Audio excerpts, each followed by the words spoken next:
What's up, everybody? This is the Crowded Room Podcast with Alex and Jer.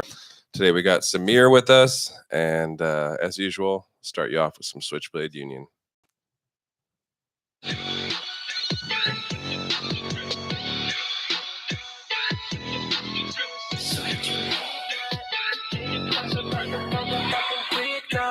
Switchblade to a single in the midnight. Think twice about the motherfucking quick knob. Switchblade suicide with the wrist slice. Closed eyes won't rise when the sun's bright. Switchblade serenading in the moonlight. Hop into the fucking sky cause the moon bright. You know they say when the stars in my eyes where they go running high. There'll be no one alive when the union arises. Streetlight shining. Know my time's arriving. Out when it's dark cause we midnight vibing.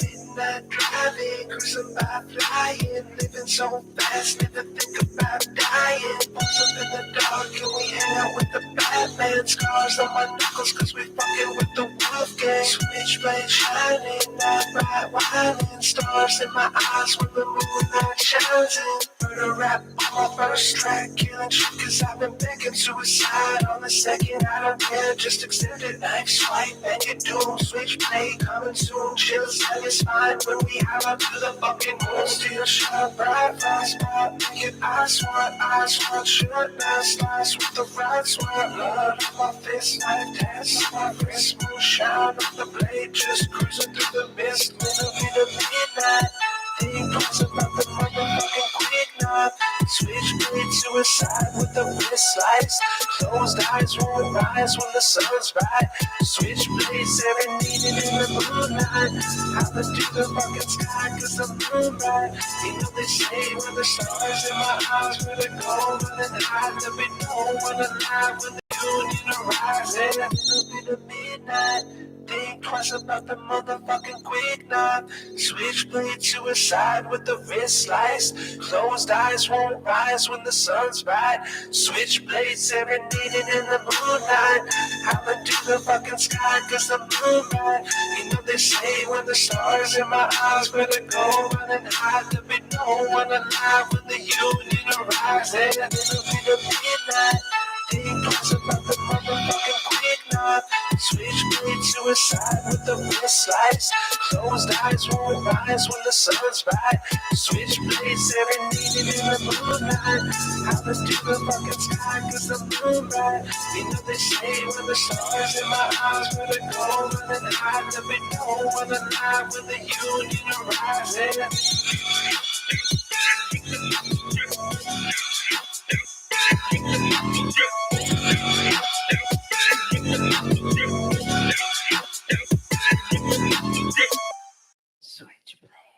Ladies and gentlemen, welcome back from Prince George, BC. I am Alex and he is Jared, and you're listening to the Crowded Room Podcast here with our new guest, Samir Mala. Hi. How do you pronounce the last name? Mala. Mala. Yeah. Okay. Yeah. Is that like an American pronunciation of the name? Where is this name coming from? My last name is supposed to be Sidhu. Sidhu. But when my grandfather came to India, Canada from India, there's two stories. One is that he was in trouble with the law. And he put Mala so he wouldn't get caught, I guess. I don't know. But he was known as Sidhu. Yes. Yeah. Because it's a really common name in India. And the other stories I didn't understand English that well, so he just messed up the form. But that's a pretty big fuck up. That's no fucking one letter here or there. You had a different understanding of the alphabet. What does Mala mean? It's just the village that we're from. Oh, so okay. They're I saying see, he mixed it up. But that's a good mix up. It's most likely he was in trouble with the law. Okay. So we're here with Samir Mala. I just dumped half a beer on my goddamn lap. That was pretty fun. In the goddamn intro there. There is something wrong with this case of beer.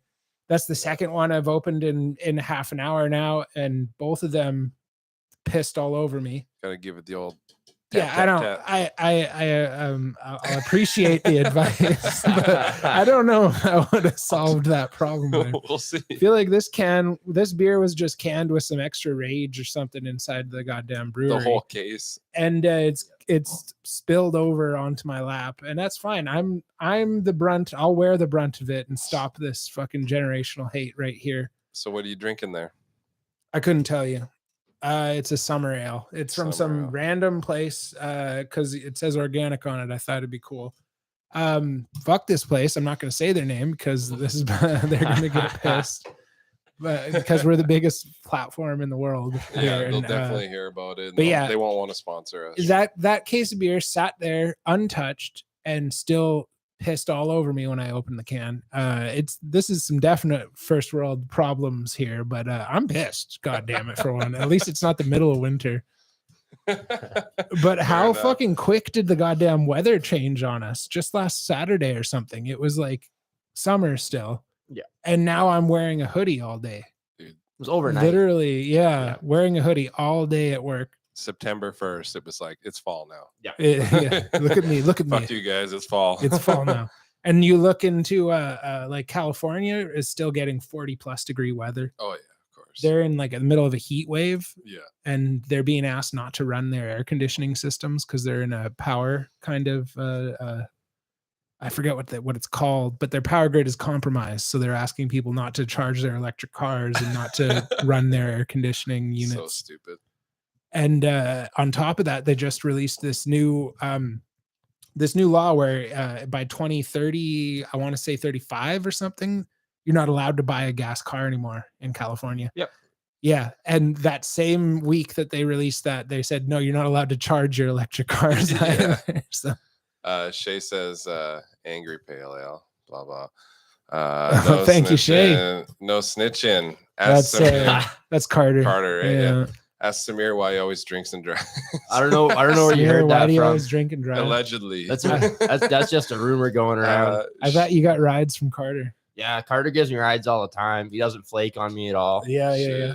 Sounds like him. Shay says it's popping off now. Corey says, Right. hi, friends. Hi, Corey. Hi, Corey. I haven't seen you in a while. She just got settled in down in Logan Lake. Started hitting the gym again. Oh, she lives in Logan Lake now. She does now, yeah. Where's She was all over the place. That I swear I was just in Logan Lake. Is it the mining town in the middle of BC? It's in the middle. It's like near, on my way back up from Kelowna, I think we stopped. Yeah, it's near Kamloops. Yeah. Because there's a giant open pit mine like 5 minutes from the town. What kind of mining do they do? I don't know, but you drive right, the highway goes right by it. It's this giant open fucking pit that's like 5 square kilometers or something, it looks like. Yeah, my dad works there. Copper mine. That's it. There's a name for it too, but yeah, and you drive by like the tailings pond of it too, so it's like nasty tailings water that it looks like a lake. She says you can see the mine from space. Wow. Well, who told you that? Yeah, hey. You know some astronauts or something? What the hell? Space is flat. Space is you can't see shit because it's flat and you're just looking down the plane of it. But yeah, I drove by there. The tailings pond of this copper mine looks like a lake, and it's blue sometimes too. Yep. Because of like copper, I assume turns blue. But so it looks like nice water. But if you knew better, it's like toxic shit that's man-made and kept there to keep people from dying. Yeah. There's something like that over at the rock crush place. Over there, like just on Foothills. Yeah. You go up the hill there. There's these nice like blue little ponds. They look so nice. Okay. My friend let her dog swim in them, but I'm pretty sure they take the equipment in there. Now and, she's like, got clean 2 it all up dogs. or One dog, 2 heads. Yeah.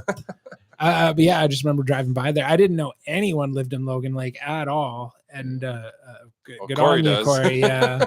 I hope you're having fun. It looks quieter than Burns Lake, honestly. She said it's the only mine that you can see from space. Okay. Well, yeah, dude, it looked fucking huge.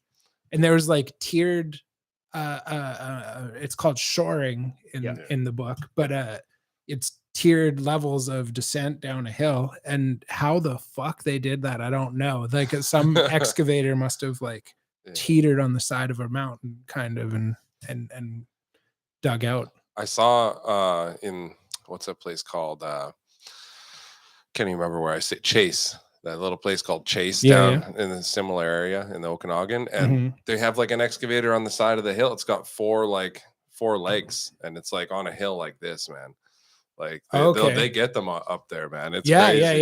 Yeah. You've seen people they'll grab ground with their excavator and pull themselves up, and then you got a scoop in the front that you can put it down as like a cleat to stop you from sliding, so you can grab again. That's sketchy. Lift your shit. Mountain climbing the fucking thing. It's sketchy as shit. Like 20,000 pound equipment. Which like you literally will die if it flips over. I think someone died. I think back in it was 2018 or 2017. He died.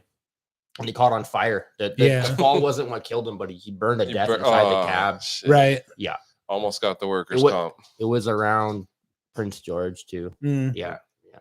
It sketches me out. Like I'm from Burns Lake, and there's nothing but logging up there. Yep. So literally, like your best hope growing up there, unless you're like an academic that wants to go to university, is to run a fucking logging equipment. Well, that's what my family does. Like a skidder, a feller, or something like. Yeah, exactly right. So like my grandpa did it, my uncle did it, and then I'm growing up in Burns Lake, just like, well, this is what you can look forward to, unless you want to leave this town really quick. And it sounds like a nice place. Corey says she can't even buy almond milk there.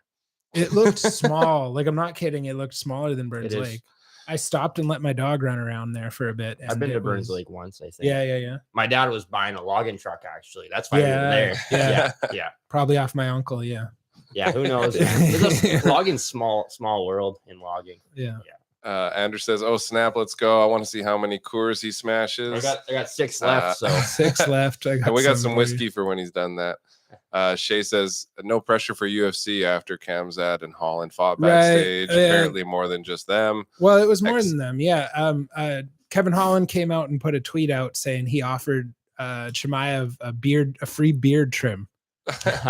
And he's like, I don't know what got him so upset about it. That's the nice thing to do in America. Where are you from, bud? Like, trim your beard.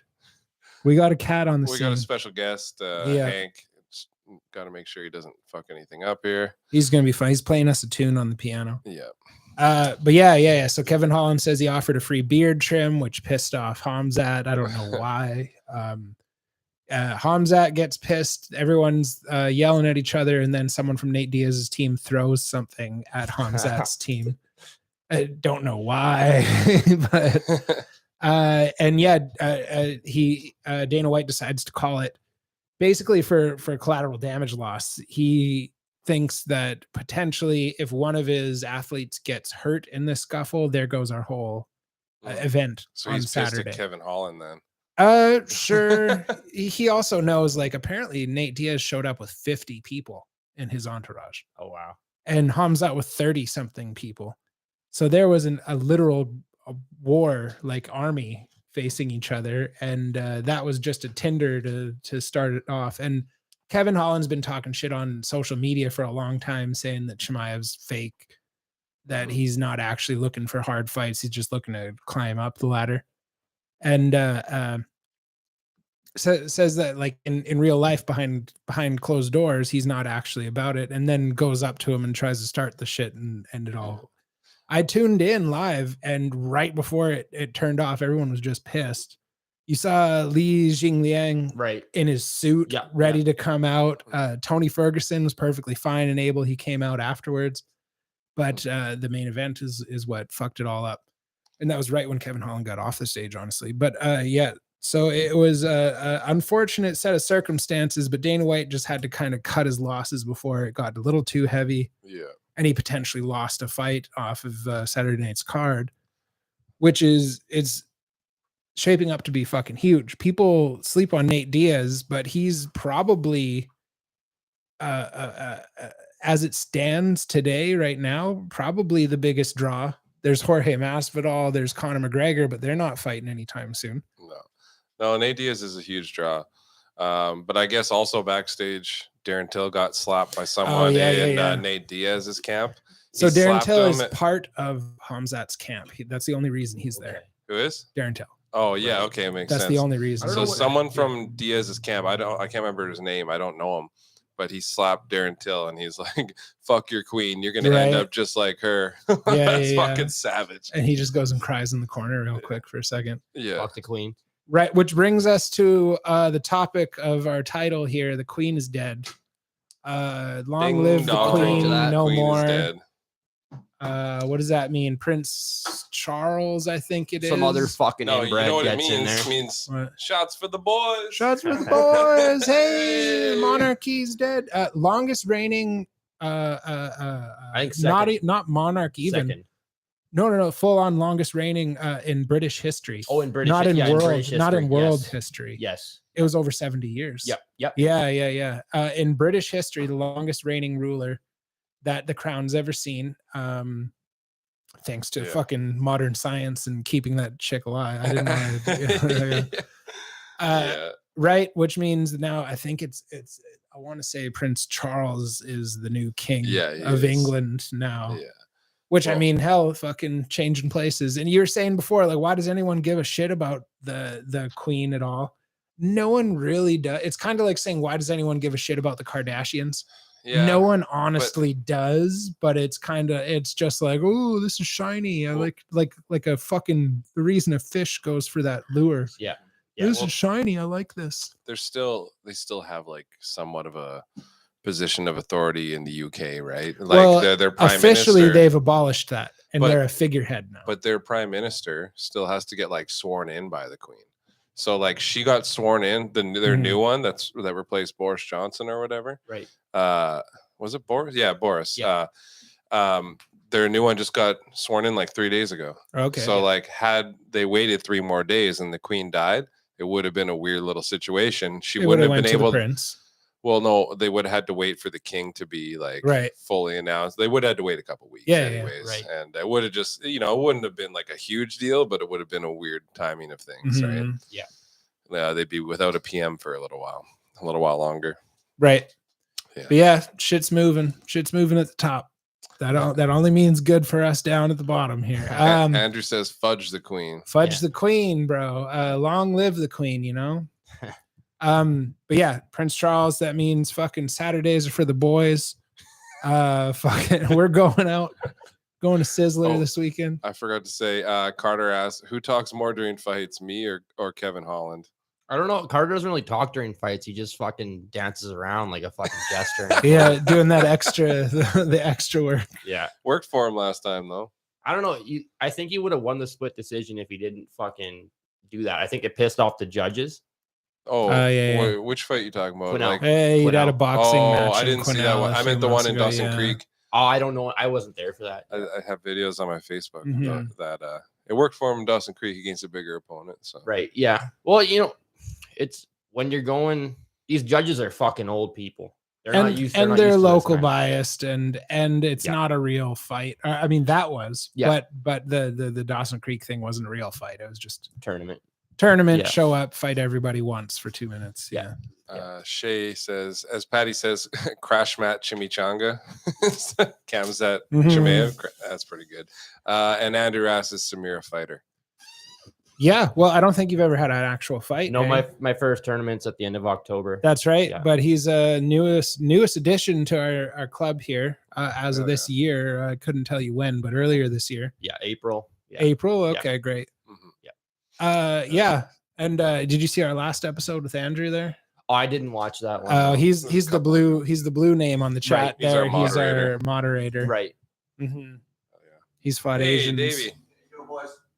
Hey, we got Davey in the background. I'm like 180 right now. I kind of want to fight at 170 around there. I think that'd be a good weight for me to fight at. Yeah. But I walk around 180, 185. How old are you? 21. Turned 21 August 27th. Yeah, you could lose that easy. How tall are you?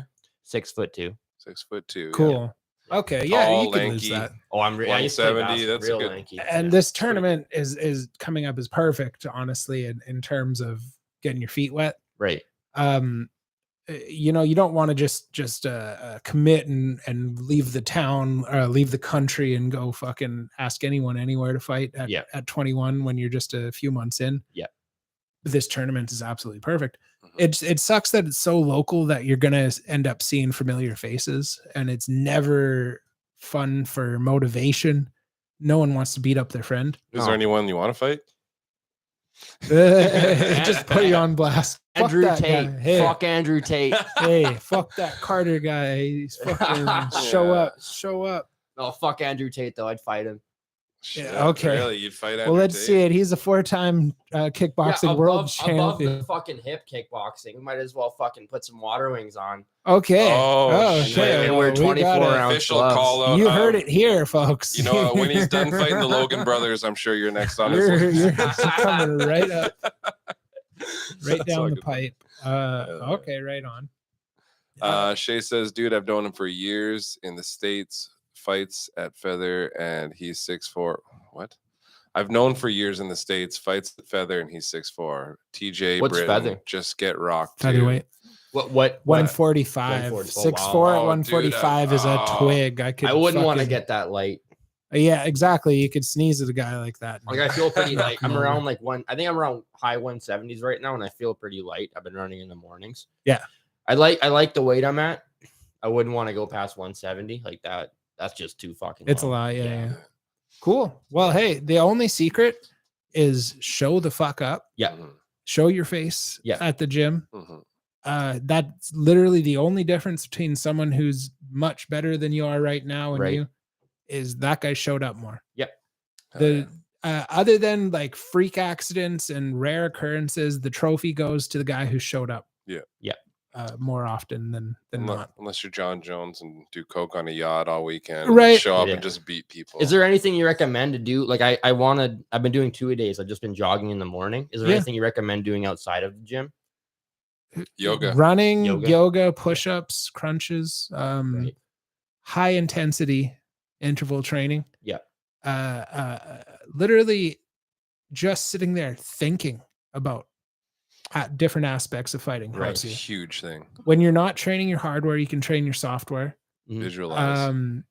You're in like one of the only generations that's ever been that can sit on their phone and watch YouTube of specific fighters, study champions. Yes. Study not only their physical, study their mental kind of aspects as well as their physical. Do what Andrew Tate does. Attributes. Do everything Andrew Tate does. Get on podcasts and talk shit about women. Fuck bitches. Take advantage of it. Train your hardware, but don't neglect your software. Right. This is going to be the hard part. Figure out what you're good at and attack that relentlessly. That's where something like going on a training vacation to a real high name gym and getting really high level trainers to assess you and say, no, you're a knee fighter. No, you're a punching fighter or a kicking. See, in Muay Thai in Thailand, they separate guys like that. Really? You're not just a fighter. Like we here, no, there's Muay Cow, Muay Femur, Muay. There's like 8 different Muay type fighters. And all that means is this guy's a technical fighter. This guy's a knee fighter. This guy's an elbow fighter. There's a way to beat them all. Right. And it's just rock, paper, scissors. Right. In the long run. But the hard answer is figure out what you're good at and attack it relentlessly. Right. Andrew says we used to have to watch grainy videos and movie tutorial manuals or move tutorial manuals. Absolutely. Because that's what his coach did. And that's all he could teach them. Right. Yeah. Because that was his experience. Yeah. Just the farther back you go, like my dad has all these like Kung Fu books, and it's like go like this. And then the next slide is like now like this. It's called a kata. When I was in karate, but it's just pictures, right? It's not like they had YouTube back then. But in order to get your belt in karate, you have to learn this kata, which is basically like a dance. Like, every martial art has it pretty much. They don't have it in jiu-jitsu, but fair enough. But in karate, I think in taekwondo, and I don't know about judo for sure. Yeah. It's like a choreographed dance that you have to learn. In judo, it's like someone comes at the person like as if they have a knife, and so they come. They go like this, and the other person just like grabs their arm and does the shoulder throw. See, this is an individual thing. No, it's just one person. You need 2 people for this. For the judo, the person like attacking doesn't really need to know much. They just need to know. It's kind of like a pretend keto. You have a knife and go this. A keto where they're just like, ooh, but it does. Don't mind if I do. But it does take 2 people to do it because you can't really do like a throw without actually throwing. Without, that's true. Yeah, shadow throwing. No, warm up with 10 minutes of shadow throwing, guys. Right. don't work like that makes sense. Must suck for that guy. Well, they don't throw like super hard. It's like really like blatantly obvious. Like he comes down like this with the knife, like super slow, and they just like grab it. I'm sure there's higher levels. Yeah. Of the kata or whatever. Okay, I didn't know that was in judo. Yeah. But yeah, in karate and I assume taekwondo, you're like hut, hut, and you literally like walk around blocking midair, punching midair, and they that's move, how you get your belt. Yeah. They move so fast that you can hear like the whip of their gi, like when they do it properly. Yeah. And then lots of screaming and yelling. Yeah. That's one thing that'll help you learn to scream. Yeah. I hear so many newcomers are embarrassed to scream when they're kicking. Like, it's not because I want people to hear me and know I'm here and fear my presence. Yeah. It's because I'm expressing my diaphragm. The expressing's the wrong word. I'm contracting my diaphragm, going, and it makes sure that you breathe like while you're throwing punches. I don't breathe. I don't always exhale. I just go. It's not so much an exhale. It's kind of just a contraction, like right. Kind of, it's like they tell you to go when you box. Yeah. It's the same thing, but for kicks, it's not going to help you go because that's like an upper kind of chest thing. This is a lower diaphragm. Yeah. Well, it's funny you bring this up. Like when I was holding pads for him the other day, it's like everything looks good. I'm like, I can't hear you breathing when you punch though. Yeah. He wasn't breathing, but then he started to, and it's a big thing. It goes a long ways, more than you'd think. Right. Yeah. Well, there's a reason everyone does it at the top level. And the occasional just like blow all the air out of your lungs. It's not about like taking the deepest breath. It's about blowing, because you'll get oxygen that's been converted that just sits at the bottom of your lungs, and until you like really like push everything out, it'll sit there, and then like you'll get tired quicker. So if you get everything out every once in a while, then take a deep breath, and then it's like it'll help a lot. That's actually one of the first things I learned when I got into boxing.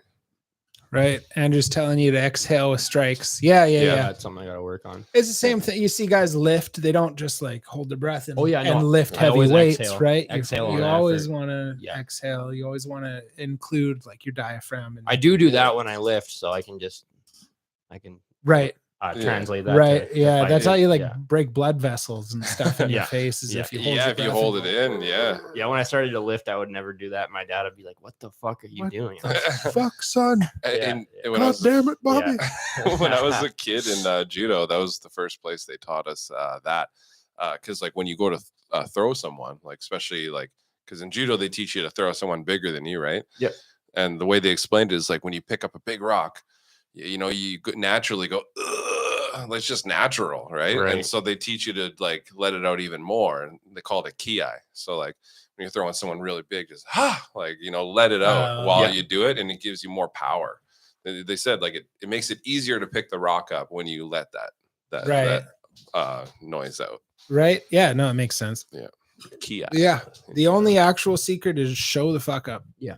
And wait, because it's gonna take a long time. Hell yeah. Unless like your dad was some prodigy and you're it's called a legacy fighter, where you're like following the legacy of your father. Yeah. Wow, yeah. That's the only way that people are great by the time they're 20. Yeah. Or something, right? And it's because like you sacrificed your childhood. Yeah. At the will of your parents, usually. Your parents it wasn't your choice. Yeah. Right. Yeah. And there's a lot of legacy football players then. Yeah. That's exactly it. Yeah. Hockey more in Canada. In Canada, yeah. But football down in the States, imagine the you see videos of these guys like training their kids like, oh, you're gonna be like the best one day. And when it works out, it's great. When it doesn't, it's kind of sad because like your parent was just living vicariously through you, and it wasn't your dream. Sad. Yeah. And not everyone can make it. Not everyone's gonna make. Even if everyone was amazing, they still only have so many fucking seats on the bench. Yeah. Right. And if all of Canada was trying to get in there, they say that about the NFL. Everyone who's sitting on the bench on the practice squads, they have full teams of practice squad. Every 32 NFL teams, they say every player on that practice squad could play in the NFL. There just isn't availabilities. Exactly. Yeah.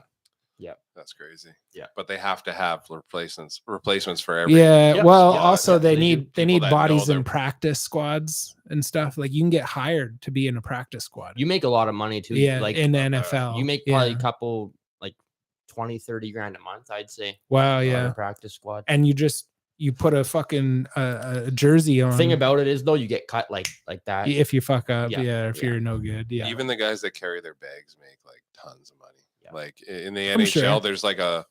there's like a minimum amount people get paid, and Yeah. I think the bag carriers get paid like $500,000 a year or some shit really? like that. Maybe it's a Wow. little less, but there's like That sounds insane. maybe it's not $500,000. It's still like more than what we make for yeah. sure. Oh yeah. Just to carry their fucking bags, have everything ready for them. And it's they're multi-billion-dollar organizations at this point. You look at how much a fucking ticket costs to go to a game, or how much a fucking beer costs. Yeah. $15 a beer. You know, they got a lot of money flowing there. And but that's just now that people can go in and buy a hot dog and a $15 beer.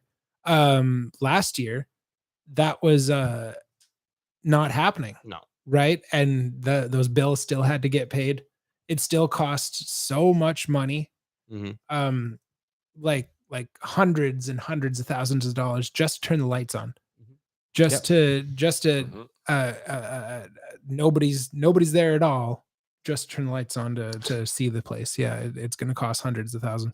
That's why DaBaby had to cancel his show recently. Only 500 tickets were sold at a venue that holds like 14,000 people. No That's way. right. It's like they Apparently won't even turn the lights on. Rappers don't sell very well. No. Like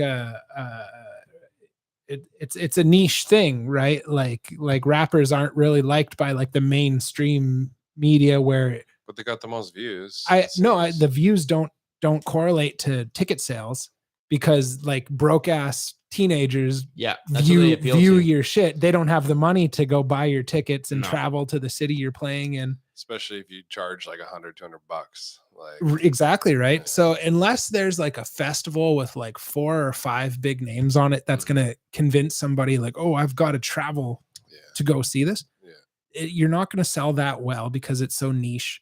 And it's marketed to such I'm a lack of for a better word, but broke ass fucking people. Well, yeah. So like I just got an offer because, as you know, I used to put like shows on, rap shows specifically, mostly. I just got an offer because I still am on the list, and they offered me DJ Paul from 3 6 Mafia. Oh wow. And I actually like a lot of the newer stuff he's put out, but I'm like, man, like that's a hard sell because people like 3 6 Mafia, but Juicy J's a big part of that. Yeah. And you had to tell me who that was. Like, like DJ Paul, like he's definitely not as big. And what does he have to offer? Well, he can probably just play their songs, like press play and play their songs. Like I don't know what he has to offer. You know, when I went to Shambhala, there was DJ Premier, DJ Jazzy Jeff, and that's what they did. They press play on the songs that they've already made for other people, and then is the Jazzy Jeff guy from Fresh Prince of yeah. Oh, okay. So he's thrown out the fucking door. He's like he's like 55 or something. He doesn't look old, but you know, aged well. But he can play all that old G-funk stuff, you know, like I'm pretty sure that he just plays songs that he produced. Can play that stuff. Like there's no law against DJ playing a song. Well, no, I think he plays his own shit though, like songs that he produced. Yeah, I get it. That's what I'm getting at. And DJ Premier, I think he did the same thing. So I'm assuming DJ Paul would do the same, which is essentially he shows up, presses play, and 3 6 Mafia plays, you know? Yeah. So, but that being said, like lately he's been making a lot of like funk and like Memphis kind of stuff. And so I would like to hear that, but I don't know what he'd play. Either way, to get back to how hard it'll hit in this kind of climate. Yeah, to get back to my what I was really getting at is like it's a tough sell, man. You know, how much does he want? Like Rugged Man, Lil Debbie, they both cost me $2,800 each. So I mean, like DJ Paul is like arguably is more accomplished than both of them put together in a sense, and I would imagine he wants more than that. Yeah, you know, it's going to cost 10 grand to put a show on once you paid for hotels, flights, everything. And how do I make 10 grand? 100 people have to pay $100. Yeah. And it's like, do they want to pay $100 for a rap show or like a show like that, like where they don't even know if they're going to like it? You know, I can maybe get away with $50 for a ticket, but then 200 people have to show up just to break even. And that's a sketchy. Like I've got almost 200 people do a show before, but you know, it's too sketchy. I can't take that one That's on, really right? sketchy. Yeah. In Vancouver, it'd be so much easier to do a show like that. When you can rely on people coming through. Yeah. Yeah. It's you know, it's waning. Nowadays, people get music so easily. They're like, oh, whoa, I could fucking just go stream this for free, right? Whereas like 10 years ago, that wasn't the case. Yeah. Our town is a tough sell on most artists we like, and that's right, Andrew. Like it is, unless you're a country or something. Country sells like crazy here, but you know, like I listened to some country and some popular country, but like when we had that country festival that came here like 4 weeks ago or whatever, I didn't know a single. It was like 2 or 3 days. I didn't know a single fucking artist on the whole bill. And people were like, "Oh, all these people are playing." It's no clue. There's a lot of fucking hillbillies. I'd rather braid my ass hair. Yeah, there's people I don't even know that are super popular and will sell out a show here and make money here. And it's like, fuck them. Apparently, I'm listening to the wrong type of music. Country's big. Country's big, and especially in towns like this. Like I grew up in Beaverly. There's a lot of fucking people in Beaverly who love country music. You know? I can't fucking listen to it. I like old school country, like Hank Williams, Townes Van Zandt. But I can't listen to this new shit. What kind of music do you like the most? Switchblade Union? Switchblade Union, yeah. In high school, I was really into Lil Peep. Who's Lil Peep? Who's Lil Peep? He's a. Well, we call him Lil Sleep now. He's like a rest in peace. Yeah, he's like a rap artist, emo rap. He died of like a Xanax fentanyl overdose in 2017. Yeah. Nate and I used to get hammered and listen to him all the time. Oh, okay. Yeah. He's pretty good, but the genre of music he spawned kind of spawned a lot of shitty artists who just ride off of his wave, and it's really fucking annoying. Right. To like, I have like SoundCloud, and I'll listen to SoundCloud, and I'll be like, "What the fuck is this?" Like, they're just like some 17-year-old kid on Xanax crying on a mic. Right. I don't want to listen to that. Yeah, okay, I saw that that Dallas guy, Lil God, is he did a William Montgomery podcast. He said on Facebook like a week or so ago he was on it. I've been waiting for it to come out. It just came out. Yeah. I gotta watch that. Yeah, he's doing big things down in fucking Austin. That's cool. Shout out Dallas Turner, Lil God. Yeah. Yeah. Speaking of like bringing people here for shows, I almost brought him up here one time for a show. Oh, okay. He used to have an old metal band called Evolution. It's like electronic / like deathcore. And he had some features with some like famous deathcore vocalists and stuff. And he ended up flaking out last second, but that's okay. He's still cool. When you already had a venue and everything set up? Yeah, like that last Mudfest I did. Oh, really? Yeah, he was supposed to like co-headline. Wow. And like the day before he backed out. Yeah. Oh wow. Yeah, is what it is. It happens. It happens. A lot better than Kyle G fucking backing out. Literally still laying on the ground. Kyle like, G's still on the floor over here. I can't do it. I can't fucking. Kyle, you okay? Yeah. Sounds like a moose that got kicked in the balls or something. That's like me when I get a liver kick. Can you get me some whiskey? Yeah. No, you're no whiskey for you, Kyle. No whiskey, Kyle. Liver kick or? Oh no, yeah, Batu got me with a liver kick, and I sounded like a dying deer because it knocked the wind out of me. Yeah. So I'm like on the ground for like about a minute or two, and everyone stopped sparring, and they're all looking at me like, "Are you okay?" And I'm fine, man. Just give me fucking 30 seconds. Fuck off. You touch Samir's liver, he goes down. I'm not actually crying. It's like protruding or something. It's really easy to hit. Right. Nice. Oh, I hope your future opponents aren't watching. I gotta get more oblique work in, I think. Yeah, totally.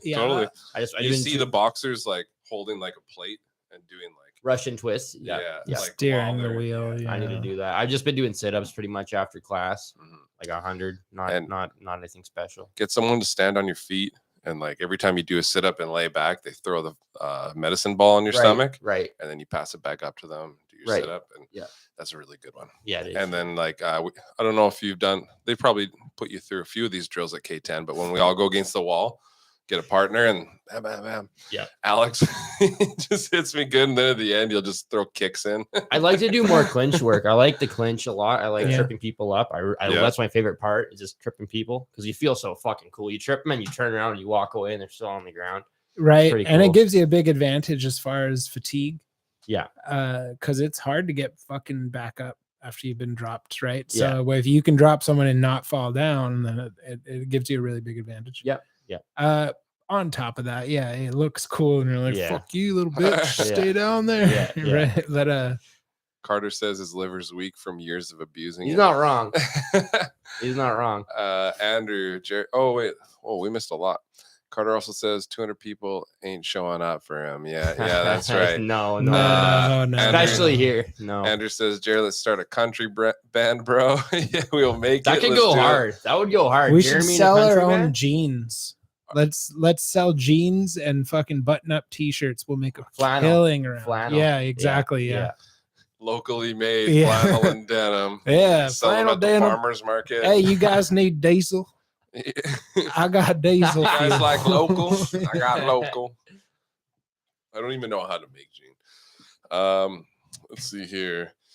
Metal only gets like maybe 500 people in our town. Samir needs some moments of clarity in his life. Haha. Moments of clarity was the best at Mudfest. Facts. Oh, okay. That's right. They should have headlined. Yeah. Moments of clarity was dope. Yeah. No, we opened. That's Jer's band. What would you call that? A metal band. Metal band. Yeah, there we go. But the idea of pursuing something like that, a muse or something like that is what I was looking for. Yeah. My metal project. There we go. Yeah. Yeah. I noticed you listen to him. Him? Yeah. I like him. Do you? I do. Yeah. Sweet. I watched some old Bam Margera movie. Yeah. And him was a soundtrack. And for a month I just listened to him. That's how I got started. Villa Vallo, yeah. Like I forget what movie it is, but Bam Margera was obsessed with this band, and his character in the movie is called Vallo. Vallo. Hey, Vallo. Vallo. Yeah. That's Haggard, isn't it? Haggard. Yeah. With Ryan You Dunn. saw Haggard? That's hilarious. Dude, I've seen it like 10 times. After I broke up with my girlfriend, I fucking watched that movie. I love that movie, dude. Fuck. Right. Glorin. Yeah. Oh my god, that is funny shit. Yeah. See, I remember back when I was young, you couldn't find that unless you owned the DVD. Yeah, it's on YouTube. I ordered the DVD. Like, it's one of the first things I bought off the internet. I can't even remember how I got it done. I think I got a PayPal account. Yeah. It was so hard as a kid buying shit off the internet. Your parents don't trust anything because back then, why would you? Yeah. There was no PayPal really. I had to wait for that to come out. Downloading on Napster, LimeWire, dude. My mom was pissed. Fucking LimeWire. You wouldn't even get the song half the time. It'd be some fucking. Exactly. You're gonna go to jail. You guys are downloading .exe files. No. And on at least on Napster files, there was like a color code. Yeah. Like green, yellow, red. Oh, for how dangerous. And how dangerous or how risky it was to download these. And I just remember my mom's like, you don't fucking fuck with my computer. It's like a $500 computer that like the whole house used. My dad's best friend. Fuck with my computer, goddamn. Sounds like William Montgomery. Yeah. Don't fuck with that. My dad's best friend he fixed computers. Yeah. So just like every few months, it's like, oh, Dad, you got to take the computer to Marty. It's not working again. Yeah. It's like, what are you guys doing on this? He just runs a defrag. My dad, sometimes that's all it needed. But eventually I learned how to do that stuff. Like he would show me what he did to fix it. So little things like that I picked up along the way. So eventually I could do a certain amount before it had to get sent back. And then it's like, all right, it won't even turn on. Something's fun. Yeah. Oh, yeah. After a while, those things just grenade. Like you can't help it. You see a song, it's like Eminem featuring Slipknot, fucking Jay-Z, fucking everybody, and it's like, oh, wonder what this song is. Every it's other a virus. Every other letter is capitalized. Yeah, it's a fucking virus. I remember I only knew the first 30 seconds of Till I Collapse, and I thought it'd be the greatest song ever because I had this old iPod, and the first 30 seconds of Till I Collapse was on it. So I'd be like, all pumped up during the guitar part, and then I just end. So I was so excited to hear the full fucking song. I heard the first 30 seconds about a couple 100 times. Yeah. Yeah. That's awesome. Well, I remember I had a version of Wait and Bleed by Slipknot, and at the end it would kind of like cut out a bit and like skip ahead a bit, and like every time I downloaded it, it was like that. And I remember the first time hearing it, like hearing a copy that I didn't download off LimeWire, and it wasn't messed up at the end. It's like, yes. Yeah. There's a few songs like that. Mm-hmm. Yeah. Or when you hear a song like with swear words, but it's like bleeped out like really harshly, so it just ruins the song. Yeah. And you're so used to it for the longest time, you finally get to hear it uncensored. The real one, yeah. Oh, finally. Yeah, those days were rough. Like, fuck me. If you're 21 now, it means you were born in 2001. Yep. Yeah. And I remember 2001 is when I was like watching TRL and fucking like Carson Daly and grade 8 for me. Britney Spears and Eminem and like fucking Kelly Clarkson and shit like that. I wish I grew up back then. Yeah, I don't like social media. Like I'm about to delete. See, there was no social media, but like nowadays you want a song, you just clickety clack and boom, there it is. Yep. Yeah. Back then you had to sit on the TV and be like, oh, I hope they play fucking Kelly Clarkson today. I really like that song. The customer I was working for today, she was telling me her friend had a big vinyl collection and he didn't want to get rid of his vinyls, but he finally did, only because he got a thing that let him record the songs he liked to his computer. Right. I was just like, why didn't someone just get him Spotify for fuck's sake? Like every fucking song is on there. This poor bastard doesn't know any better. Yeah. Recording a song, this song and that song off like this record. Imagine what a pain in the fucking ass that is. Like, I don't know how some people got it down though. Like my friend had an original Xbox with a chip in it so that every game you put in there, it could download that game. I remember people had that. Yeah. That was sweet. Yeah, I don't know how the fuck you got that, but that was the coolest. Xboxes. That was the coolest thing in the world back then. This was like 2005 or something. Like, Oh, yeah, dude. Even before that. Like 2003 or so. But you had any game on a disc and it would download it and you never needed the disc again. Yep. So you could just keep playing the game over and over again. Insane technology for the time, and that was like the coolest thing. And as far as competing with that guy on video games, you couldn't, because he had an upper hand. He could play every game he wanted at any time he wanted. No See, shit. harsh times. It feels like I'm telling you about the 80s, how we used to fucking. It is those are good times, man. We can't do that shit anymore. Now you plug that thing into the internet and they stop all that shit. They can firewall. Most games need access to the internet just to fucking play them. You know, like a lot of them, especially if you're into multiplayer games. What do we got? Social media is a tool. Use it like you would a drill or a hammer. Yeah. Or a flashlight. God damn, Andrew. Hell yeah. Hey, you guys hit that like button. That'd be pretty dope. I see we got 4 likes. I think we could do better than that. We're missing some people too. We're missing Dan, missing Lenny, missing Cassandra, missing Sean. Those are our regulars. Right. Yeah. So tell me something, Samir. Tell me something about yourself that I don't know. I don't know. Something interesting. I guess I don't know. I've been to rehab twice. I guess that's kind of interesting. For what? First time was weed. Second time was Xanax. This motherfucker went to rehab for weed. It goes, hey, it's a drug. All right. What do you guys think about that? Xanax was because of Lil Peep. You know, I was really into Lil Peep. I was Holy shit. I was on him before everyone else. Lil Peep actually is a bad influence. He was talking about Xanax, and for a while, like, I would get sober for like 2 months. I listened to Lil Peep, and I would get really into. I'll be like, man, I gotta do Xanax. He's talking about Xanax and the songs that would influence me. You know, really? And, yeah. People think weed's not addictive, but it can be if you're in the wrong mindset, and you. It's not rehab for weed. It's just rehab in general. You can go to rehab for fucking anything. Yeah. You know, you go to rehab for porn. You can whatever, any addiction. Have you been to rehab for porn? Not yet. Not yet. But no, if you're in the wrong mindset and you're depressed, you can latch on to anything. And at that point in my life, I was addicted. I was like looking for something, you know, right. I didn't have anything in my life that I needed, and I latched on to weed.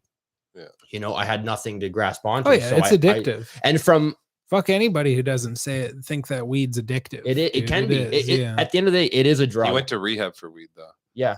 You specifically did? Yes. Yeah. See, I commend that. I myself went through a big withdrawal period, probably back in January, where I like had serious trouble sleeping. Yep. Yeah. And I sleep. And since then I haven't smoked weed in about fucking 7-8 months. Yep. And recently I've started eating pot candies. Right. And it's just like, say on Saturday night when I am not doing anything, I'll eat a fucking pot candy and it'll be just fine. Yeah. But it's not like that instant thing. Like when you eat it, you need 2-hour buffer until you're high, right? So it's not like I can't like fiend off of this stuff. Yes. Like you can when you smoke it, right? So it's giving me that buffer where it's like, hey, like you eat this 2 hours, you'll get high, hour later, you're fine. You can't go overboard. Right. But I agree. It's very addictive to certain people. Dr. Drew says there's about something like 5% of the population that it's extremely addictive to, almost just as much as cocaine and other things. I have that personality. Get addicted to anything, technically. Yeah, I have that personality. Like that's why I'm so into training now. I'm working out. That's what I'm saying. Twice a day. There's only about 5, give or take. That's a rough estimate. 5% of the population where it's extremely addictive, to the point of withdrawal symptoms and stuff. Other than that, there's a large percentage of the population that can just take it or leave it, smoke it or not. And it's hard for them to understand. They can't get into that mindset that you have fucking nothing, and you're just. It got to a point. And this is getting you through the day. Getting you through the fucking hour, man. Yeah, honestly, like exactly. I got to a point where if I didn't smoke weed, I couldn't sleep. I'd just be sitting in bed all night. This, you know. I used to be like that too, and now that I've quit and got back on it a few times, and it's like I don't have that problem anymore. You know, it's like if I don't smoke before bed, I'll sleep just fine. But there was a time where I remember going to California and just like not being able to smoke weed. And then the liquor store was before closed. It was legal. And I was just like, fuck, how am I going to sleep tonight? Exactly. Andrew says, rehab for weed. What the fuck? Sean says, hey, yo. You ever suck dick for weed, faggot? Andrew also said my fleshlight is way overused.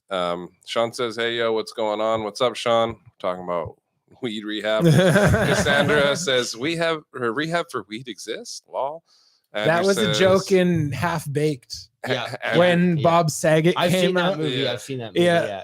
That guy is like, I'm addicted to marijuana. He's like, you ever smoke or suck dick? I've seen him. Andrew says, I need rehab for porn. Lol. And Cassandra says, Samir, do you have any brothers or sisters? I have one little brother. He's almost 18, but I have 3 cousins. Why don't you tell us about your famous family members? Do you have famous family members? I have 2. I don't know if they're not like famous. One's TikTok famous. Yeah, they're both kind of social media famous. But they both live here in Prince George? No, one is in India. Oh wow. Yeah, and he's famous for driving tractor. He's my uncle. And he's 11 years old. Doesn't he do like wheelies on his tractor? He does wheelies on a tractor, and he was and he smokes fucking 3 cigarettes. He doesn't smoke. He's not even 12, folks. Like, no, he's around 30. He's a farmer, and he does wheelies on tractor for a living. And farms, obviously. And he's internet famous because of that. He is, and he was best friends with Sidhu Moosewala, the Indian rapper who was shot and killed on May 29th. Rest in peace. He's super famous. Every taxi driver I've he's had an Indian since Tupac. Then, they all know him, and yeah, man, that's crazy. Huh. What was I gonna say? Keep going. I forgot. That was the end of my story. And then I have my cousin. She's known as the Mala girl. She's famous because she's a pretty woman who drives truck, and there's not a lot of those. So she's hot. Yeah. No, there's not a lot of those. She drives like a pink truck. Women don't drive truck. We've hired one woman in I think about 15 years. Maybe 2 women. My father's company. I used to work for him. Not anymore, but I would be the hiring manager. He does a trucking outfit. Yeah, Mala Transport. Okay. Logging. It used to be highway. We've transitioned to logging. Yeah. And I don't know. The logging industry, as you know, is it's niche. You know, and it's niche. In the 60s, you could make insane money. That's what my grandparents did. We've done that since we came to Canada. Yeah, we've just logged. That's our way of life. Same with my mother was born in America. Right. I'm a first generation Canadian as well. Oh really? Okay. Yeah. So my family was actually one of the first Indian families to come to Canada. Really? We brought a lot of families over. I don't know if you've ever heard of the Komagata Maru. Nope. Sounds like a cult. Nope. We sounds like Mary a Poppins just showed up in the chat. And the chair started floating. Yeah. So in the 1800s, early 1900s, Canada had this policy called the straight passage or one trip voyage or something. Okay. Law. I learned about it in grade 11, and we actually talked about the Komagata Maru. It was basically a law that was racist. It was discriminating against Chinese, Japanese, and Indians specifically, because they were immigrating to Canada. That's the Canadian way, brother. Absolutely. Hell yeah, brother. Yeah.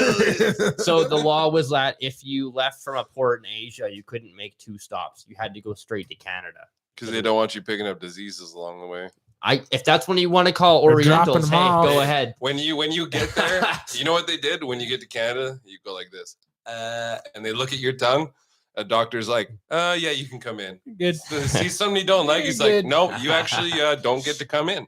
No. They send you to a fucking island. Yeah. That's fucked up. Your name is Mala now. So, so this one guy who owned this ship called the Komagata Maru chartered. He said, fuck this law. We're gonna go from Bombay to Japan to China to Hong we're gonna Kong. pick up bitches. We're gonna drink fucking rum. We're gonna pick up all the fucking undesirables and we're gonna go straight to Vancouver. So they got to Vancouver and they didn't let them in. And they brought a bunch of warships in. Okay. And they made them turn the fuck around after about a month because they didn't want them to come back. And they arrested everyone in India because at that time India was part of the Commonwealth. Fuck the Queen. Who said that? Yeah, I get it. India was part of England back then, as well as Canada is. Yes. Which is an odd thing if you're trying to get away from England to come to Canada. But we'll leave that. There was probably hotter bitches on that boat. Back then, it made more sense. That boat had the bigger titties. In India, even today, they make $1,000 a year. Even in 2020. They make fucking nothing.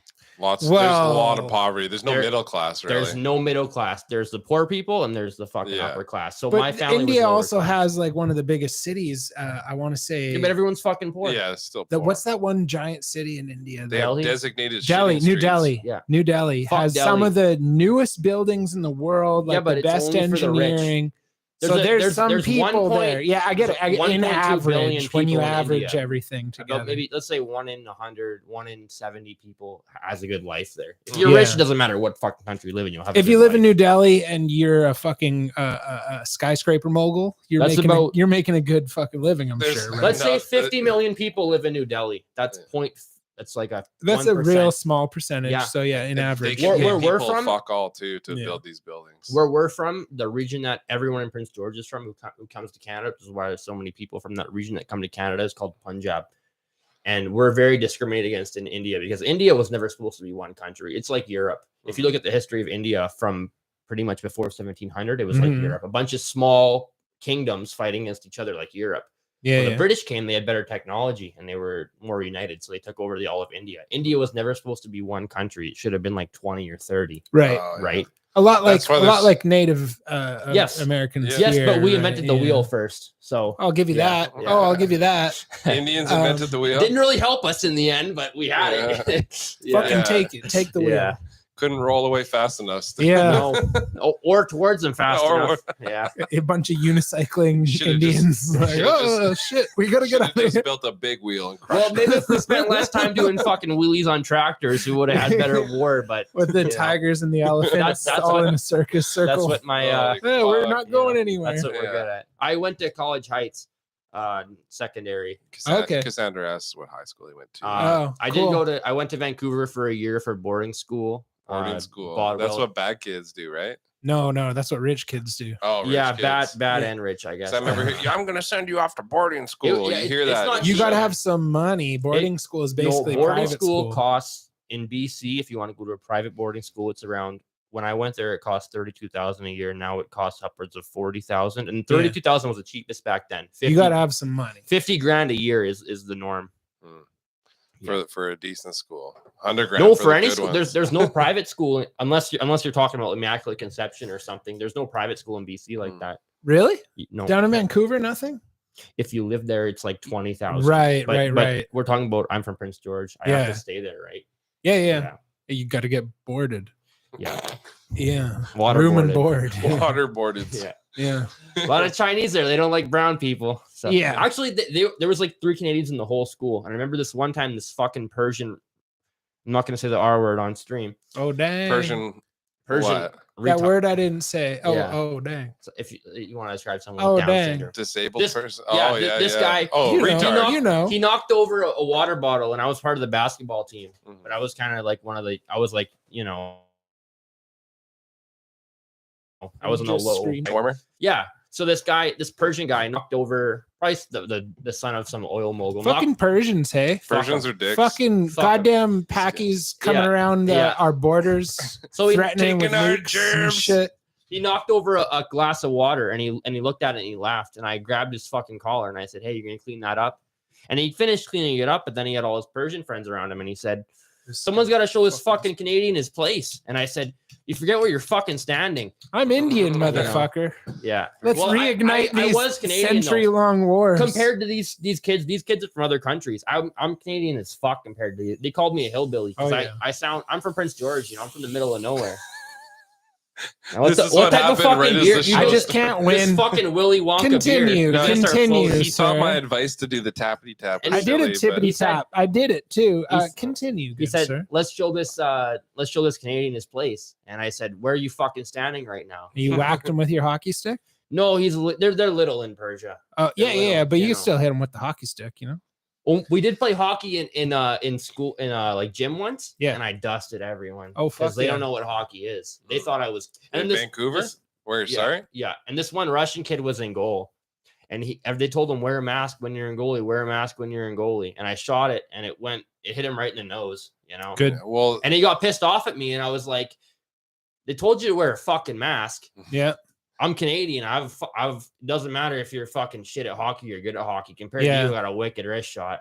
I got you. Sorry. And the thing is, they only have the Canucks to look up to over there. So. Oh, man. Getting back to the generational warfare, does your family hold a grudge against Pakistanis? It's not really Pakistanis. Maybe if you ask my uncle, he doesn't like Pakistanis. Oh, fuck them Pakistanis. I don't know. It's more the British. We don't like the British. That's what happens when you take over a country for 300 years and you. But traditionally, India and Pakistan share a border, and they've been at war for almost 1,000 years. I agree, but the thing is here, Punjab is right on the border with Pakistan, but Punjab is part of Pakistan and India. And by this time, I'm sure a lot of families have intermingled and whatnot. Like it's not so racist. Not really. The thing is, Punjab is a region, but it's split between Pakistan and India. But the thing is, Punjab people, they don't identify with Pakistan or India. They identify with Punjab. Oh, so they're ostracized both ways. Yes, and they have their own language, Punjabi. Yeah. Right? So we don't like India or Pakistan. So the thing, we don't everybody. It's Punjab versus. It's mostly Sikhs there too, right? That's why Sikhism actually got started. It's a warrior religion, because the whole region is Hindus and Muslims. So when Sikhism started, they really had to be warriors, otherwise they would get murdered. That's why it's a warrior religion. Got you. Yeah, they would have got wiped out if not. Every Indian you meet in town is Sikh. Like you don't see any Hindu churches. It's all Sikh. Right? Yeah. No, there's nothing Hindu. There's Muslims, but they're not from India here. I met a guy a week or two ago. I gotta take it. This is a bad time, but you do it. Yeah. But I met a guy 2 weeks ago who's actually Hindu. He's actually Hindu, and that's the first one I've ever met in my life. And I've met a lot of East Indians in my life through flooring and stuff and construction. They're always hiring. You know what I mean? Those are the people who own the houses in town, right? And they're all Sikh, and there's the Sikh emblem, right, with the 2 swords or the knives that are crossed. Oh, I couldn't tell you. Okay, well I know what it looks like, and they all have it hanging in their vehicle somewhere or a necklace or something. They're all proud of their religion. And, it's very prominent here. And when he said they all got a gun in their car, it makes so much sense that he says, I know it, God damn it. It makes so much sense when he said that all the Indians here are from one region, Punjab, because it's true. They all speak Punjabi. And if we had people from all over India and Prince George, it wouldn't be the same as it is right now. They wouldn't all be speaking the same dialect. Okay. So that actually makes a lot of sense. That's cool. I never knew that. I thought Punjabi was just what they spoke in India. Right. But no, that's the region. Right. Yeah, I think my Russian friends are Muslim. Oh yeah. I don't know. I hear him speaking a bunch of Muslim talk. Yeah. Gets me the hair on the back of my neck all twinge. Muslims, yeah. Well, they speak Muslim talk. What do you mean? I was being racist. Yeah, I know. You can't be racist towards a religion, though. That's prejudice. That's just prejudice. You're just prejudice. That's different. That's just a fucking full-on asshole. Carter says, ask Samir about the family at Calgary Tower. Oh, we will. The family? I don't know. All right. We'll get there. We'll get there, bud. Isn't it pronounced sick? Hey, if you got so many questions, why don't you come on the goddamn show, bud? Carter had to work. Oh, he does have to work. He's maybe one time you'll have time for us. He's still forging his story. He's still writing it. He can't come tell a story anytime soon. Samir, Carter wants me to ask you about the family at Calgary Tower. Yeah, I knew this was coming. I saw that comment for a piss. Oh wow. So me, Carter, and Dakota were at Calgary Tower during the weekend of Alan's fight. Right. Yeah, that was a fun weekend. So there's 2 tills at Calgary Tower, and we went up to one. It was completely fucking empty. There's no one in this whole fucking place. Mm-hmm. I walk up to the till. I said, "Hey, can we get 3 tickets to go to the Calgary Tower?" They say, "Oh no, you gotta go over to this till. It's about 5 feet away to our right." I turn around. There's fucking about 40 fucking people in line. I don't know where the fuck they came from. They're not in line. They're walking towards the line. So I walk right to the fucking. I walk right to the front. One group gets there before me, and I'm like, "Fucking!" I'm like, "What the fuck?" So I step. Puff your chest out. I step behind him. I think I was wearing this shirt too. Give him the narrow ass. Yeah, I was like, whatever. Oh, that's a Genki Pseudo shirt. That's my favorite fighter. I didn't notice. I stand behind them, and this family behind me starts getting pissed off at me. This Asian wife and this bald guy who looks like the dude from Austin Powers. So they're like Dr. Evil? Yes. Oh, okay, there you go. So he starts getting pissed off at me, and he's like, the wife is like, oh no, and I'm like, man, I was here before all you fucking. I tried to explain to him, like, I was here before fucking all of you. You fucking idiots! I was here before you. I'm trying to tell you. I did. Trying to tell you. I did butt in line. You know. Yeah. I did. But try to fucking prove it though. That's what I'm saying to you. Yeah. Guys. So they start getting pissed off, and I turn around. I'm like, what are you gonna do? Hold the world hostage for $1 million? Like, are you? And he's like, wow. And he kept talking shit. And after about like $30 billion, that's what you should have said. 30 seconds. I was like, I'm like, man, if you want me to fucking beat this shit out of you in front of your fucking wife and kids, I'll fucking do it. I'll do it. If you want me to fucking make them see you different forever, and your wife will probably divorce you in 2 years, probably cheat on you in 6 months, I'll fucking do it. Oh, this guy was small, you know. That's how it goes. And Carter, Dakota are backing away. They're probably about 50 feet away. Was this when we were in Calgary in May? Yes. Oh wow. Yeah. So you guys never came out to the strippers or anything? No, like I had strep throat. Oh, I got it from a girl. Best you don't come to the strippers with strep throat. Well, it was. They're really worried about strep throat. I didn't feel good enough to go out. That's how sick I was. Yeah. So I felt good enough to fight some dude in front of his family. Hey man, when I'm pissed off, I don't care how sick I am. Pissed off beats horny. Super Saiyan. Yeah. And so I bought the tickets, and then I was like, fuck those people, and I walked away. Yeah. And then we just went upstairs, and everyone was staring at me because I just stared them right back down because I was like, I butted in line in front of like 40 people. Let's be honest. Oh, cool. But you know, gotta get up to see the Calgary Tower for 5 minutes and be like, this is fucking boring, and go back downstairs. Yeah. So that's cool. Yeah. We went to the strippers, and there was naked chicks left and right. Hey, we'll go in October. We got one more seat left. You want to come? In your car? Me, Carter, and Jeremy are going at one seat left. Shit. So you're going in October for who? It's everyone backed out. I think I'm cornering. Yeah, he's cornering. All right, well, we'll see you there then. We can go party. But for who? We're just who's fighting? Mark, Morgan, and Javier and Ty were supposed to fight. Go. Yeah. But all their opponents dropped out, I think, except for Ty. What? Only Ty's fighting now. Ty McIntyre? The 13-year-old. Oh, no. We don't need that shit. Who are you cornering? Everyone or just one? Everyone. But their opponents dropped out. Yeah. And I thought, like Mark. How are we finding this out here? Yeah. I don't know how you guys didn't find out. Well, Mark's fighting in November. I haven't talked to fucking anyone in a long time here. Yeah, I'm supposed to go. I'm part of the crew. I get a free hotel room and Nice. fucking everything, and I should get a ride with gas paid and everything. Right. Just for being part of the corner. Right. There's only one guy. Oh, that's gonna be kind of shitty when we're all there. Like, hey, we're here for you, but hey, you chill in the hotel room while we go to the strippers. Yeah, He's 13. That's That's the real reason we He'll be in fucking bed by came 10 down p.m. to He's Calgary. 13 We years actually old. came here to party in Calgary for a couple of nights. I'm gonna go see this chick. See ya. My Tinder match. See you later. Yeah. Yeah. What do you do? There you go. Right. Yeah. They backed out actually because our guys from our gym were too good. Oh, fuck Believe it that. or Of not. course, fuck that's why. that. That's why That's no what one Brandon from our told gym me. can. Oh, Of course, fuck Brandon said that. that. That's what Brandon said. Brandon would say that. I'm not saying he's wrong. It's just the fact that like it seems like every time someone has a fight, there's a problem. There's always Oh yeah, and there their always will opponent be. is always fucking. It's not our guys. It's always their Yeah. guys. And even if it's not, and then like something real comes up, and you're like, "Fuck! I hope people don't think that I'm being a little bitch." But no, something real just came up, Yeah, and that shit happens, right? Like, yeah, you can't too often. you can't worry Well, too much about it, especially at my weight. It's so rare to find someone even in the first place Mhm. Yeah. that it's even more rare to make it an 8-week camp. Well, I can understand and then someone show up. Backing for out it. of Javier, because Javier is fucking. He's good enough to go to the show. You know, like how good he But is. do they know that? They must, man. It's hard for him to find a fight because he's so fucking good. That's what he told me. No, he's great. He's He's fighting at great. a gym with 3 guys who are in the UFC right now. That's why I moved to Calgary. Yeah. You know, he's fucking good, man.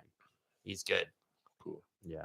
Fair enough. Super elusive, super quick, and it's hard to get to him. He's Smarter not than once or lanky twice. like me, but his range, the way he can bounce back and forth. Boom, in, out, in, out. It's hard to get it's to beautiful. him. Yeah. He's been doing taekwondo since Yeah, before yeah. puberty, so it's amazing. Mm. Yeah, like he's probably got 40 pounds on him, probably 2 or 3 inches.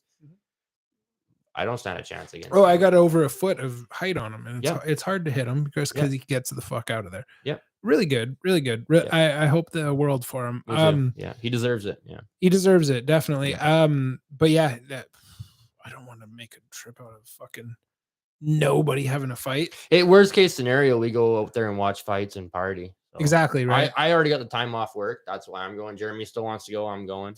See, I don't have time booked. I can take time, but the thing is, I've got 2 other moose hunting trips that I got to make time for as well. Just one day. You just got to book Friday off. The rest is the weekend. Yeah, And- we're coming yeah. back on Sunday. Yeah, Exactly. so I'm not I missing booked the Monday. one day off. I booked a job that week that doesn't fucking matter if I take an extra day off. So Hey, fuck those guys. Yeah. fuck those guys. I'll just work harder for the 4 days I'm here and get it Yeah. done sooner. You'll work a full but- 6-hour day. I'll work a whole 5.5 hours. I swear to God, don't try. Burn the me. midnight oil there. Yeah. But if it's just one person fighting, it's really hard to justify the trip when I'm paying for it, right? Like, I thought there'd be more people going. Like, well, there was, but Yeah. There was supposed to be. and I don't we'll want to see. let the kid down either. But There was supposed to be 4, and either way, like I said, fucking show up, do your job, go home. If it's just one day, like there's been worse weekends spent doing shittier stuff. And it's Calgary too. Yeah, it's Calgary's Calgary. nice. We'll go have Yeah. fun anyways. yeah, right?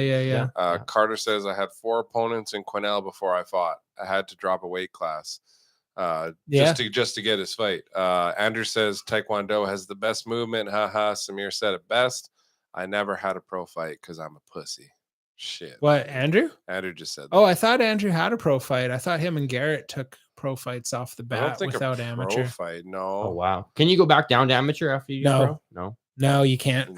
But the thing is, They won't like sanction that. him and Garrett trained at the fight club where Dave's from, that was under Future Shop back in the day. Okay. And those guys don't really do amateur fights. So that's why I assumed he did a pro fight. He says G had a pro fight, but he never did. That's Garrett. Yeah. Okay. Yeah. Okay. So I thought you both did, but that makes sense. Right on. Yeah, buddy. Should have told us that on the podcast, Andrew. Then we'd know. There's a lot more. We can always get him back for another No, one too. There's enough to get out of him. We got a whole nother podcast to do. But with yeah, that we'll see. October, we'll head down. 1st and 2nd, yeah. First and second. Well, that's only 3 fucking weeks away. Jesus Christ, we got to get on this. Oh yeah, dude. You're like, I'm coaching this guy. When's he? Hey, when's the last time I saw him in class? Like, I haven't seen fucking 2 weeks. 2 weeks at least. Yeah, he gets injured quite a bit. Yeah, he does football and boxing, which is not that's not a good pair. Two very you're gonna hard get sports. CTE. You're gonna get fucked up doing that. He doesn't fucking care. Honestly, I don't fucking. He's 13. I mean, I'm gonna fucking I'm gonna count. He doesn't care. I should care about my fucking brain. You should. You really should. I do. I'm not gonna fight. You could injure your muscle and it'll heal. You can't. I have no delusions about going fucking pro or anything. Yeah. Like, I mean, I'm talking about the UFC. I have no delusions about that. But I don't want to have too many fights. Like when I have a kid around, I want to have a kid around mid late 30s or mid late 20s. And when I have a kid, I'll stop fighting. There you go. Yeah. And there's nothing against it. Like there's no reason you can't make the UFC. They are 21 years old. You can easily make it by 30 if that was your goal. That's I want to sit in an office with AC on and fucking do Excel spreadsheets. And so do a lot of people. But for some people, that's just unacceptable. Or they don't have monotony. That option. They don't have that option. That's one thing. Because not everyone can afford to go to school for 4 years and not make money. Right? There's plenty of people in the UFC with degrees, with more than one degree. Yeah, absolutely. It's not a dumb man sport. That's a very dangerous myth. It calls for you, right? The fire. Yeah.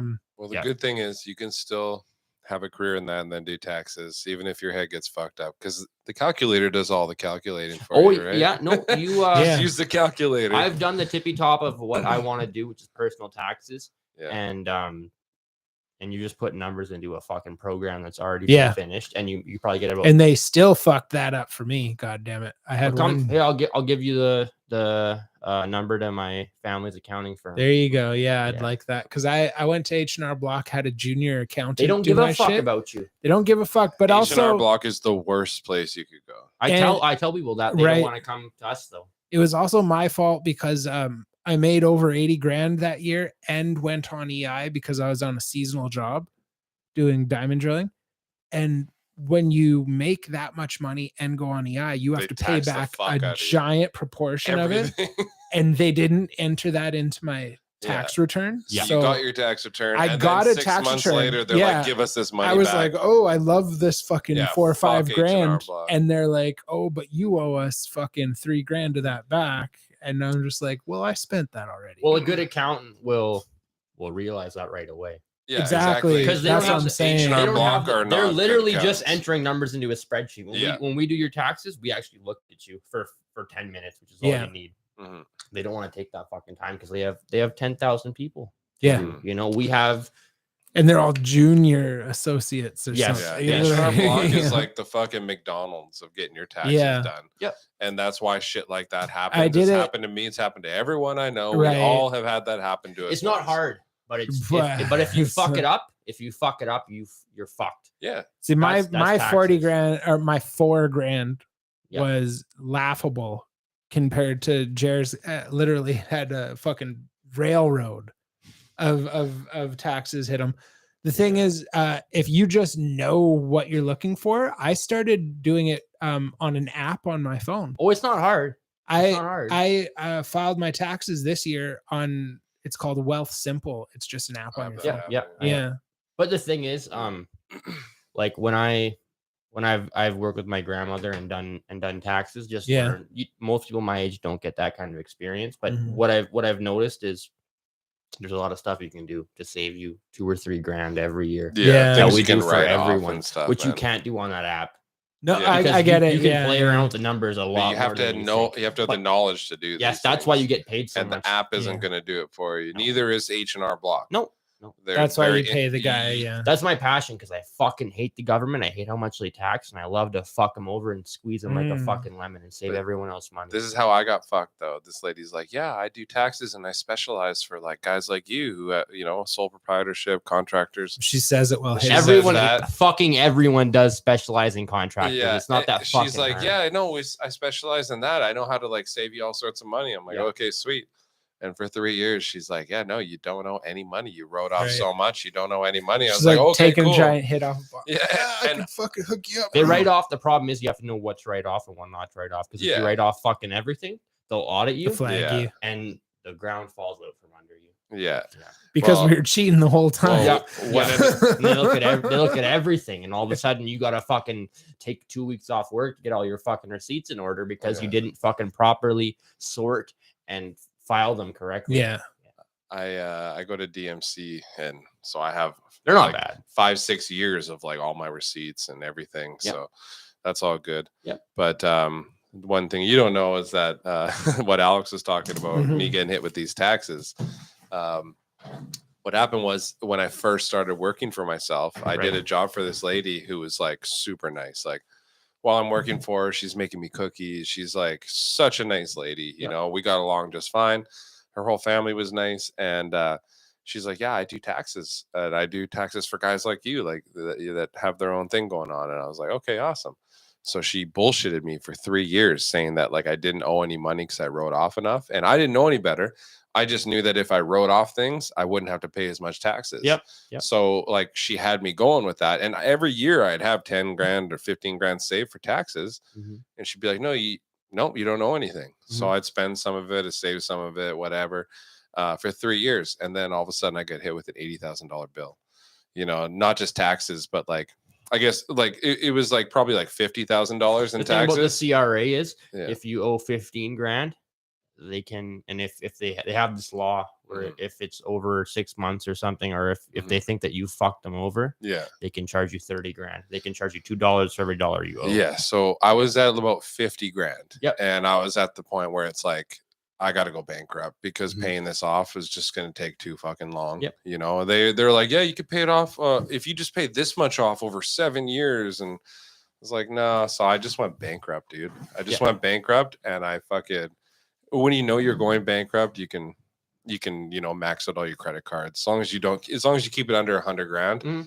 So in the end, I was at like, I added some debt to it, but it was like, it all gone. You know what I mean? But I had to go bankrupt because of this lady though. And I remember my grandpa, that fucking bitch, he's just getting something like, you got to call the police. I'm like, there's literally nothing I can do legally. Can't we smack her or something? Yeah, legally. Yeah, it's not old country, Dita. The onus is on you at the end of the day. Exactly, because even though I'm paying someone to do something that I don't know how to do, I'm still responsible to make sure that they do it right somehow. Well, that's why I'm so passionate about it, because you can really help people. And you can fix their situation, you know, like it's an amazing job. And then you got a client again for the next fucking year, forever, or whenever, right? Forever. Yeah, if you do a good job. And whereas forever. you fuck up, okay, we're not coming back to you, right? That's and why you better hope that this guy doesn't say anything about your name to the next 4 or 5 people. That's how accounting is mostly word of mouth. Yeah, honestly, you know, and that you just got to work hard. You got to do shit right the first way. It's not fucking hard to do it right the first time. But to do it consistently, yeah. What do you think about TurboTax? Andrew says he's used it for 7 years. There's nothing wrong with it, but it's cheap, right? If you're looking at it from you're paying TurboTaxes because but the thing is, Samir to write things off. If you go to a small accountant, not even a small accountant, but a good accountant, like I don't know, like my, you know, like what I'll be, or like what my family runs. Yeah. When we put in the numbers the first time, like in the program, you might have you might have to pay $1,000, let's say.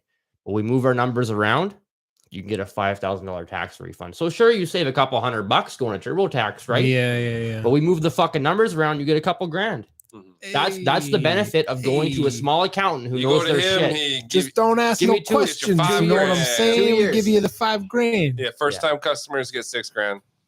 You just got to slide me at least 1 or 2. That's legally binding too. Yeah. You just say allegedly at the end of every sentence. Yeah. Allegedly, everyone who goes to us eventually becomes a millionaire. There we go. Yeah. Hey. We make money from you making money. But you do save money going to someone who gives a fucking knows their shit compared to TurboTax. I get it. I mean, if you never know, you never know. And hey, you're saving a couple $100 a year. But there's always more money to be saved. Absolutely. Fuck the government. Fuck the queen. Yeah. Hey.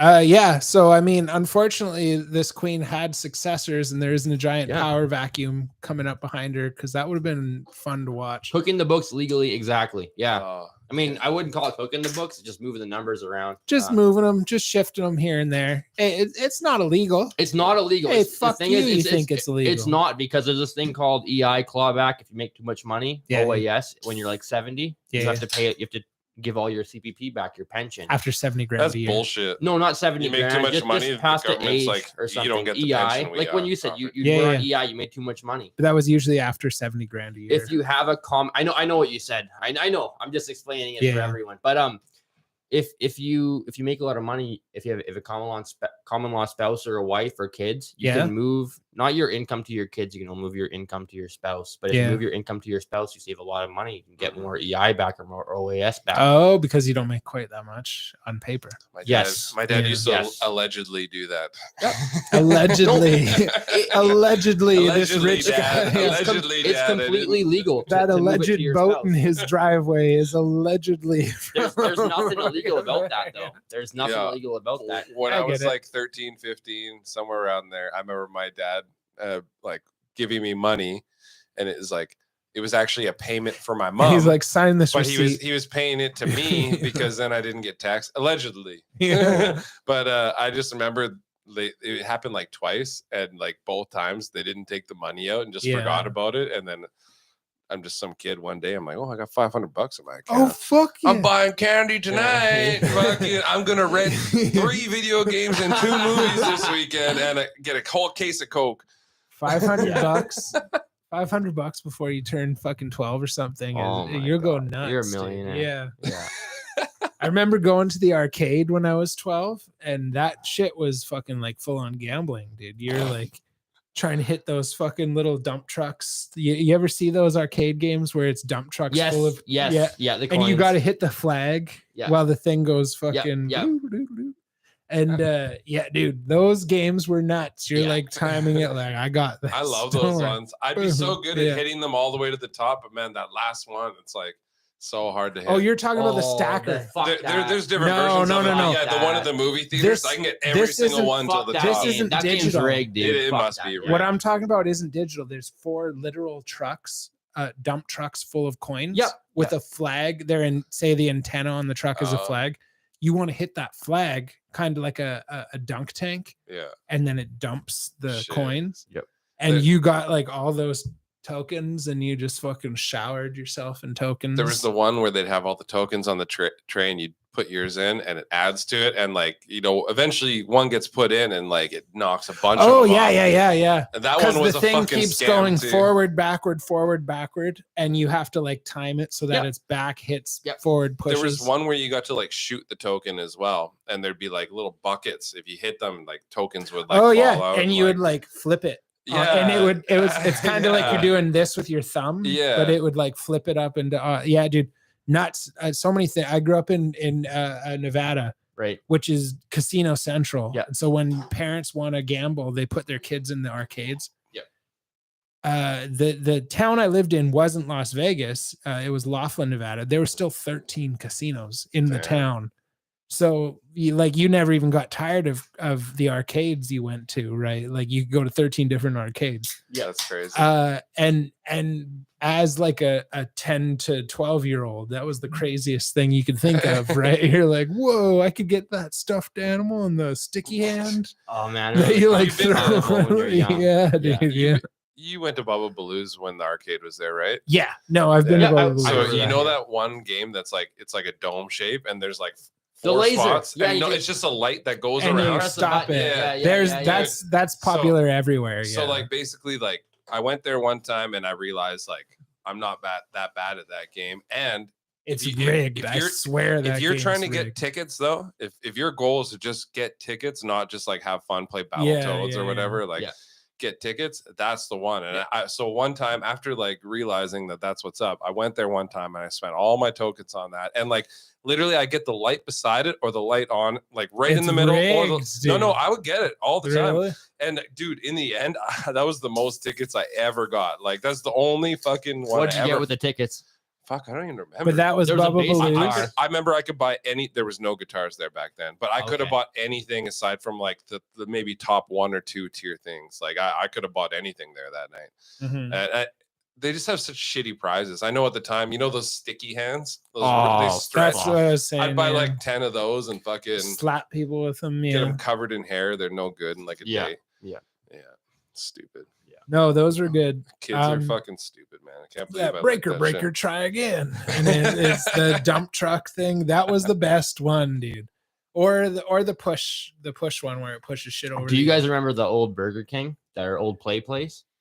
No, what was it, like a ball pit or something? No, it where Burger King is now, there used to be just one Burger King in the middle. They don't make restaurants like they don't make restaurants. Do like we this still have ball pits and play places? I couldn't tell you. At McDonald's, yeah, but nowhere else. Yeah, but I remember at Burger King they had this unreal fucking play place when I was a kid. Yeah, right where it is now. Here. Yeah, but it was before they tore it down. It was just one Burger King, and there was a parking lot around it, which they don't make stuff like that anymore because they got to maximize a lot. They got to have 2 fucking stores or 2 buildings, but. There was the best fucking play place ever. They had it was like Wipeout. You know, they had these fucking, I don't know, these pillars of fucking foam. Like when you're in a car wash, you'd run through them, they'd spin around. Yeah. A ball pit, fucking all like that. I don't know why they got rid of it, man. It was a fucking, because no one sits. I went to Burger King with Carter, never had a Whopper before. Wow. There was no one fucking sitting down in there because everyone goes to the fucking drive-through. Yeah, no one sits down. If you walk inside, especially after the pandemic and stuff. Like if you walk inside a fast food restaurant, you're getting shit on. You're getting stuff second because they want to get the drive-through going. Right? I get Fuck you. Yeah. You if you're sitting there waiting, where are you gonna go until you get your stuff? This used to be the fucking finest establishment in Prince George. God damn it! I forgot to say earlier. Best ball pit ever. That's enough country accent for one day. Now it's gone. Earlier, Carter said, "I have plenty of delusions. I'm finna make it to the UFC easy." Oh, there we go. Yeah, Carter can do it. Carter can do it. He's got the fucking personality for it, guaranteed. He's got the vocabulary.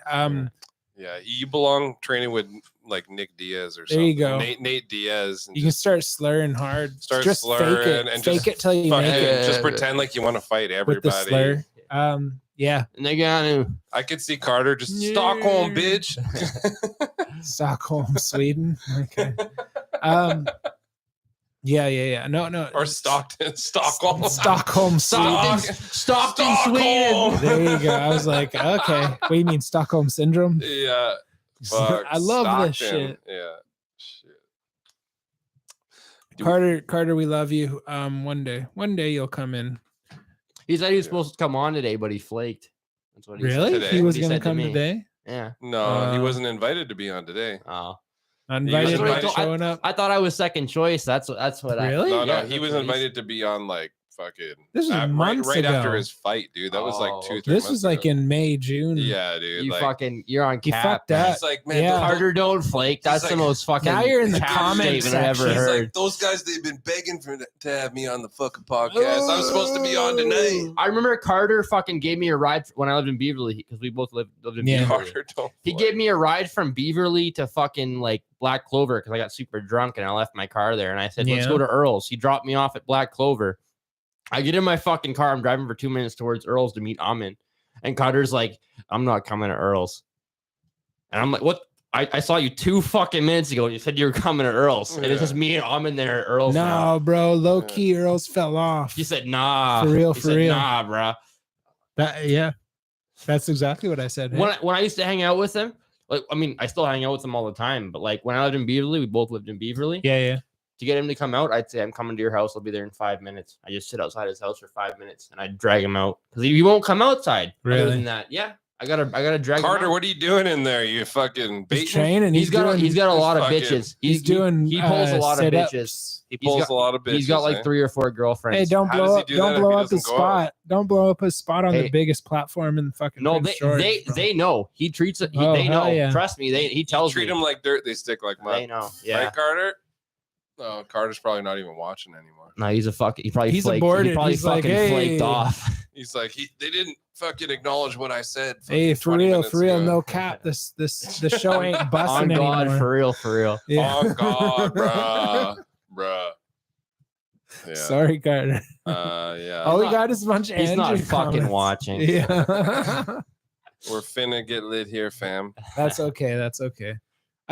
Okay, so wait, let's get back a second. Your family comes from fucking the Punjab region of India. Yes. They don't fuck half with your family. They don't fuck with half your family, hey? Yeah. They don't fuck with the Pakistanis. They don't fuck with the Indians. No. Who do they fuck with? Who do they fuck with? Punjab. That's it. No, your mom's not Punjab. But then okay, so then your dad leaves, and my grandparents. My dad was born in Canada. Oh, your dad's born in Canada. Yeah. So he breaks tradition and he marries a Canadian. Yeah. Is he shunned from the family? No. Is he we're ostracized? Pretty, if he got a divorce, they might be. They did get a divorce, but the thing is, if you looked at my family, like even the generation before my cousins, we're all half white. But if you look at the generation before us, like my uncle, my dad, we don't look brown. For some, I don't know why. I would have never guessed. Never guessed. I would have said you're from New York. Well, you bussin'. If you look at most Indians, right, they look pretty dark. My dad doesn't look Indian. He looks, I don't know, you could say fucking, I don't know, Italian or something, that's even, exactly what I'm saying. Yeah, no. He does. Hey, I'm fucking from India. What I'm saying is, get off my back. Hey. A couple British raped us a couple fucking generations ago. Hey, that ain't chill, bro.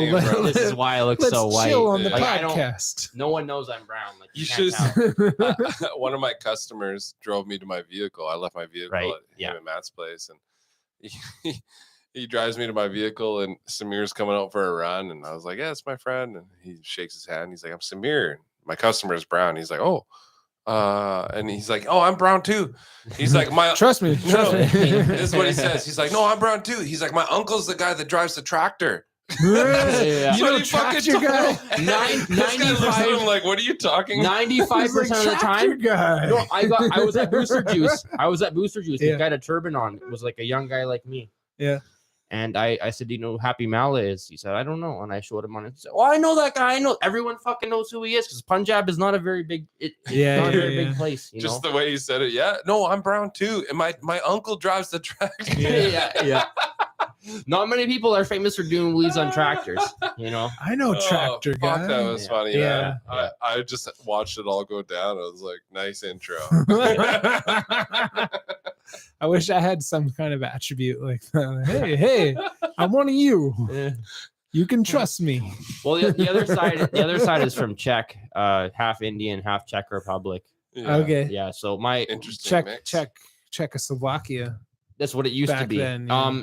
So Czechoslovakia, we're supposed to still be together, but I think in around the 90s, bunch of these fucking idiot politicians got together and they wanted more power. So they split it. Your whole family's a bunch of separatists. Yeah. No one in Czechoslovakia, the Czechs and the Slovaks, they love each other. They did not want to split up, but these fucking politicians hold a plebiscite and they split up. But in 1968, the Czechs, they were sick of communism. We don't like fucking communism. We hate the other guys love it. Well, the Russians do. We fucking don't, you know? So the Russians invaded us with tanks because we tried to leave the Soviet Union back in 1968. It was called the Prague Spring. And both my grandparents decided we don't want to be in this country. We don't want to live under communism anymore. So they left the country to come to Canada. And that's why How'd they leave? Do you know? Well, my grandmother, she was hitchhiking across Western Europe. She was a hitchhiker back in the ocean. 60s. There's no ocean. How'd she get over the ocean? There's a giant ocean. Sitting on a dinghy. Well, they both applied for immigration. And the thing about Canada in the 60s and 70s, they loved white immigrants. So they got in really easy. She looked white. Well, they're from She Czech. was white. Well, it's Czech, so that's about as white as you can get.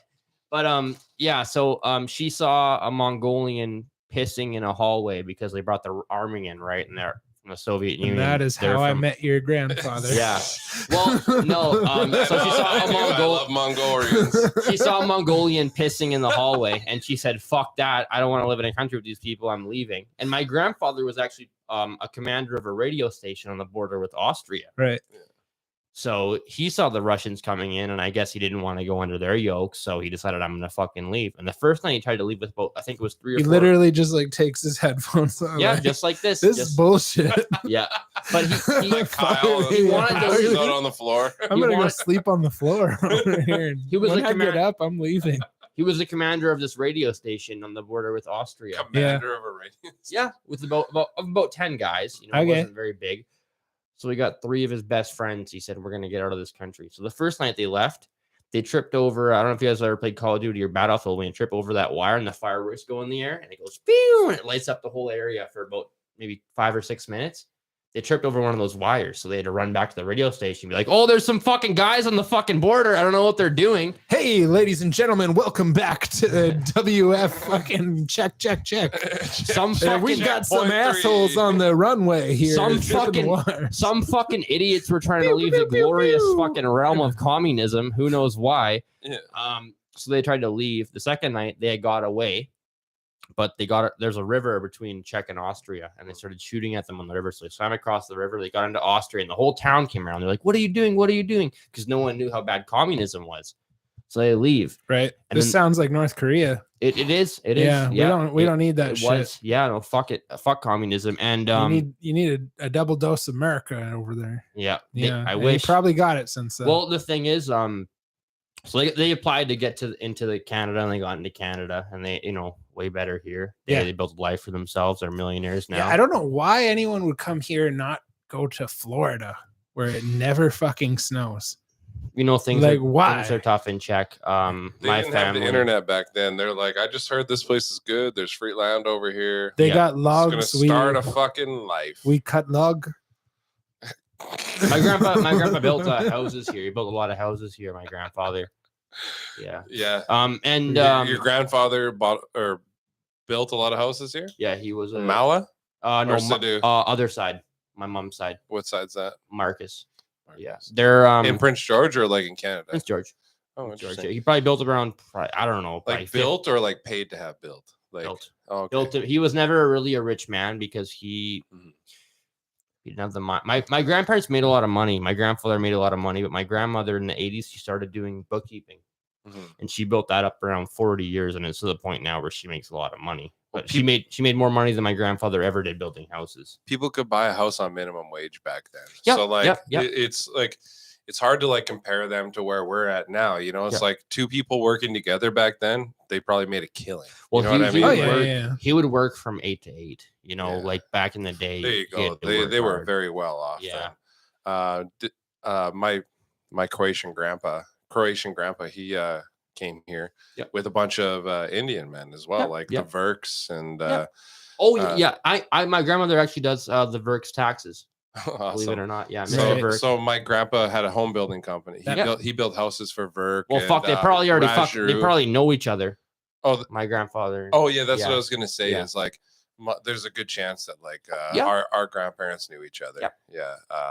The Dragon Homes was what my grandpa's construction company was called. It's on the front of my house there, that magnet on my door. It has a number under it. That's someone else's number now. It's like 563 something.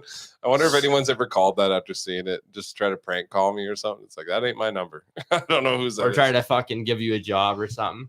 My landlord actually tried to tell me to take it down one time. They thought I was like selling drugs or something. They're like, you're not allowed to have that on your door. And I was like, well, it's my grandpa's old company. I've always put it on my door. It's just a thing. Yep. And they're like, well, we don't want you to do that anymore. And my landlords are just being cunts for no reason. They had a little phase. So I took it off the door and I put it 2 feet away right in my front window. Yeah.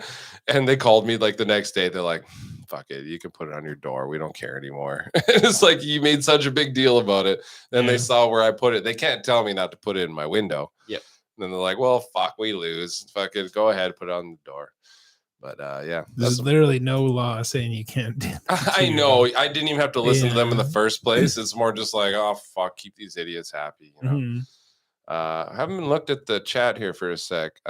These guys trying to hack Carney games. It's Carter just don't Andrew play. Going they have me on the cast, and I'm a nobody. Oh yeah, he hasn't said anything new for a while. My grandpa would have been fucking pissed at y'all's grandpas. He was like an original American kind of thing. He was born in Arkansas. Right. His parents owned like slaves, or at least his grandfather owned a slave. Ain't nobody gonna tell me how to live. And he just knew he knew that was like intrinsically wrong, and he left Arkansas really quick. Found his way up to Canada here and did logging. Quite the same.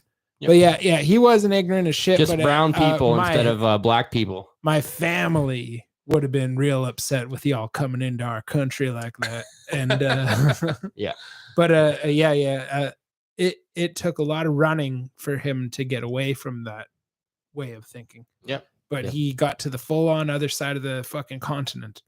Well, the interesting thing about how the South is still very racist, in after the Civil War, right? Yeah. Before Lincoln was assassinated, he wanted to reconstruct. It was called Reconstruction. They wanted to rebuild the South, Yeah. and mend the relationship with the whites and blacks. Mm-hmm.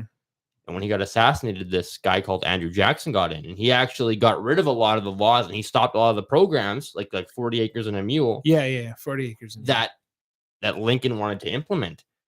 That he wanted to implement for personal gain more than the fact that he have to accept fucking. It still would have benefited. It would have benefited everyone. But and then I forget there was an election about 8 years or 4 years later after Jackson got impeached because he was a fucking idiot. Mm-hmm. And this guy was going to lose the election. But up in Oregon, these guys, how the electoral college works. Like, it's not who you vote for. Like, it's up to they have to, you vote for someone who votes for someone. Yes. Yeah. So this guy made an agreement with the people in Oregon. Said, hey, if you elect me to office, I will stop Reconstruction.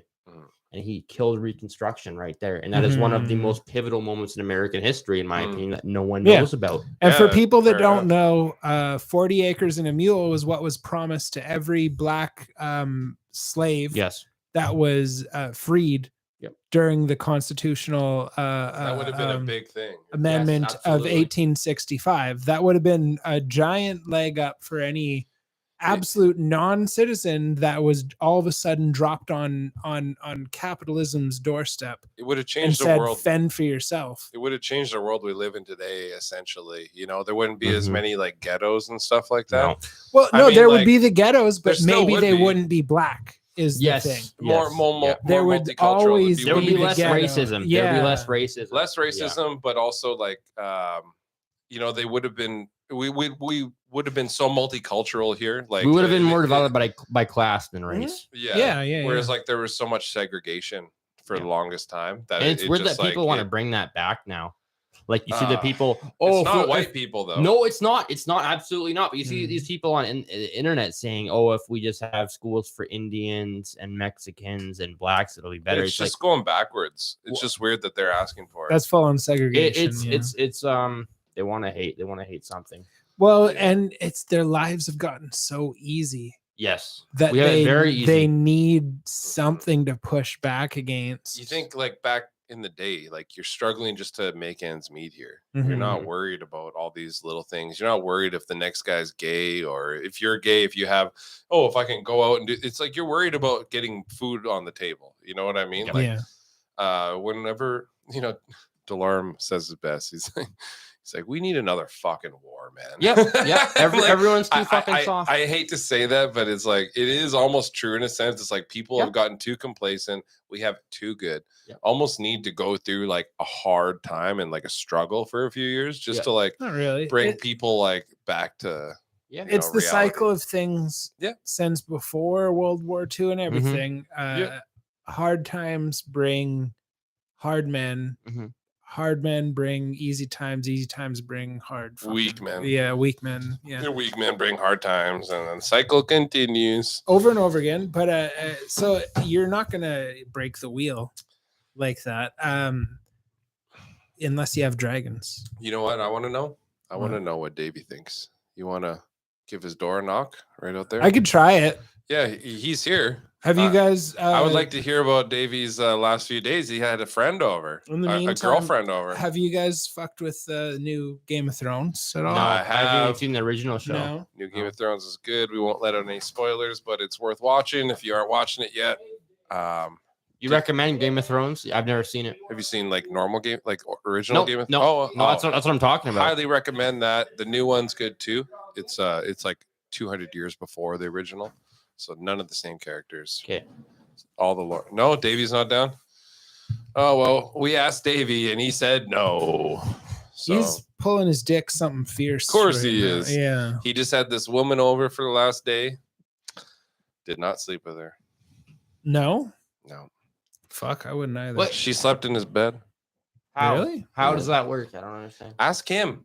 Davey, I wanted to ask you how that works. He won't do it. He's unappreciative of our He was unappreciative of the woman efforts. in his bed last night. He came downstairs after 5 minutes. I was like, whoa, that was quick.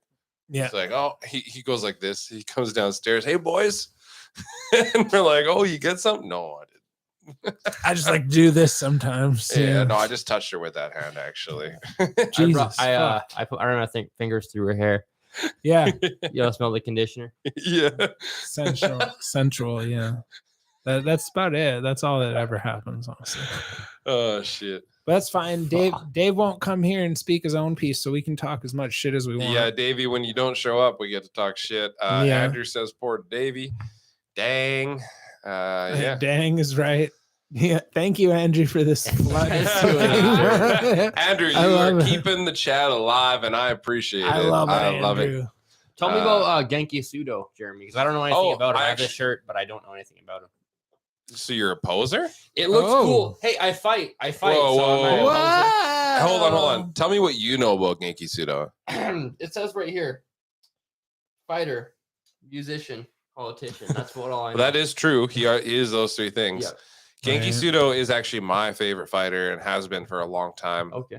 He only had a couple fights in the UFC, but back in the day when I first started watching, he was one of the first UFCs I turned into. He was on there, and he fought in so many other organizations, did so much, but like it was so weird for him to come to the UFC, like the biggest one, right? Yeah. And he fought this guy who was labeled as a street brawler. You know, he had like bleach blonde hair, fucking spiked up, like the lead singer of Linkin Park, you know. Right. And Genki Sudo came in, and he, at some points, he'd be looking back like this at the guy, like he'd have his back turned. That was the Jeff Glover going like this, and like, dude, he just what he would do, like he would give his opponent no respect in a sense. He'd be looking this way while you're behind him, and then no, that was it's a legit guard called Donkey Guard. It wasn't Donkey Guard. He wasn't looking. But he's looking to enter with Donkey Guard, kind of like a Jeff Glover back in the day. Do you remember that white guy? That's not the case. You're wrong, actually. I couldn't tell you because I don't know what video you're talking about. I know, but you're butting when you're showing your ass to the opponent. There's a legit entry to that. It's called Donkey Guard. It's the full opposite of full guard.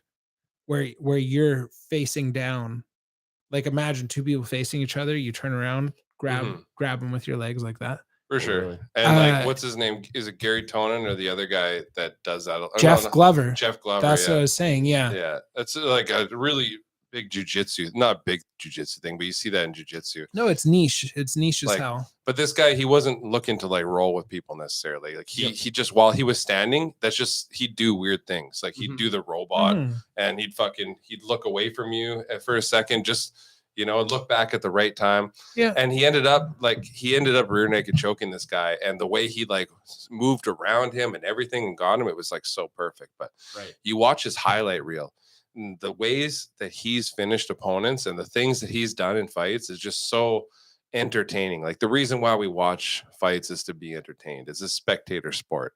Yep. And he did things, especially for the time, that were so amazing and so unique. Was he the best fighter of all time? No. Was he the most interesting to me? Absolutely.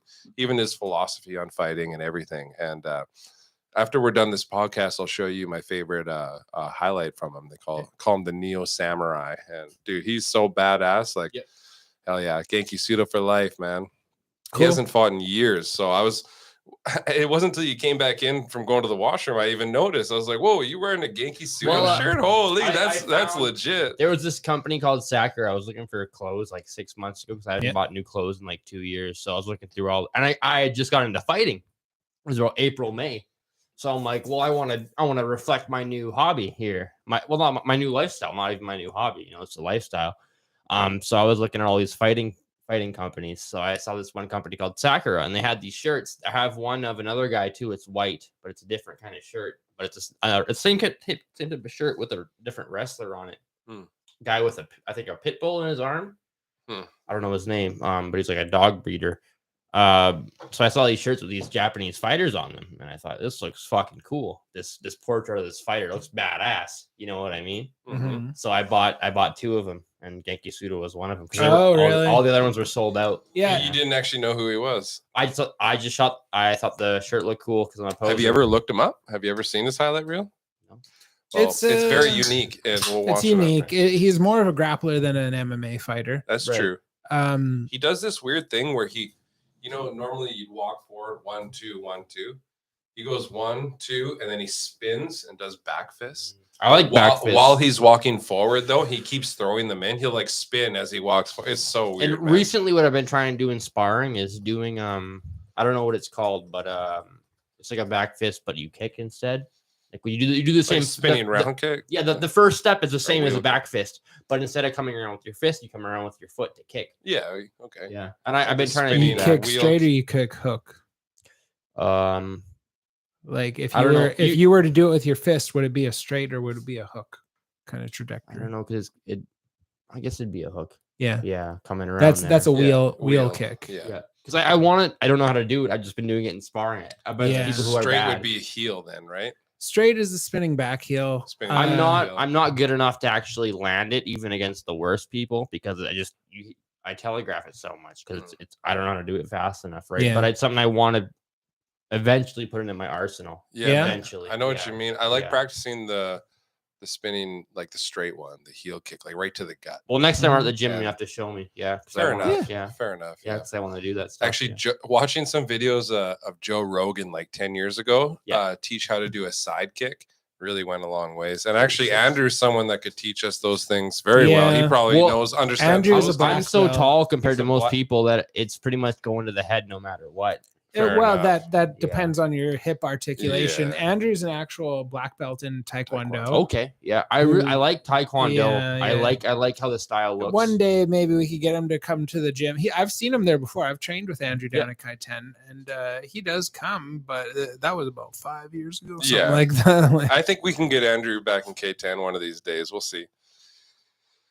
But hey, boys, it's 5 minutes Ladies and to the gentlemen. 2-hour mark. Holy shit. We know 5 you got a minutes lot of tonight. choices when it comes to Thursday night activities, and we don't want to keep you all until you fucking tell us you're gonna go suck our fucking dicks in your dreams and go to bed.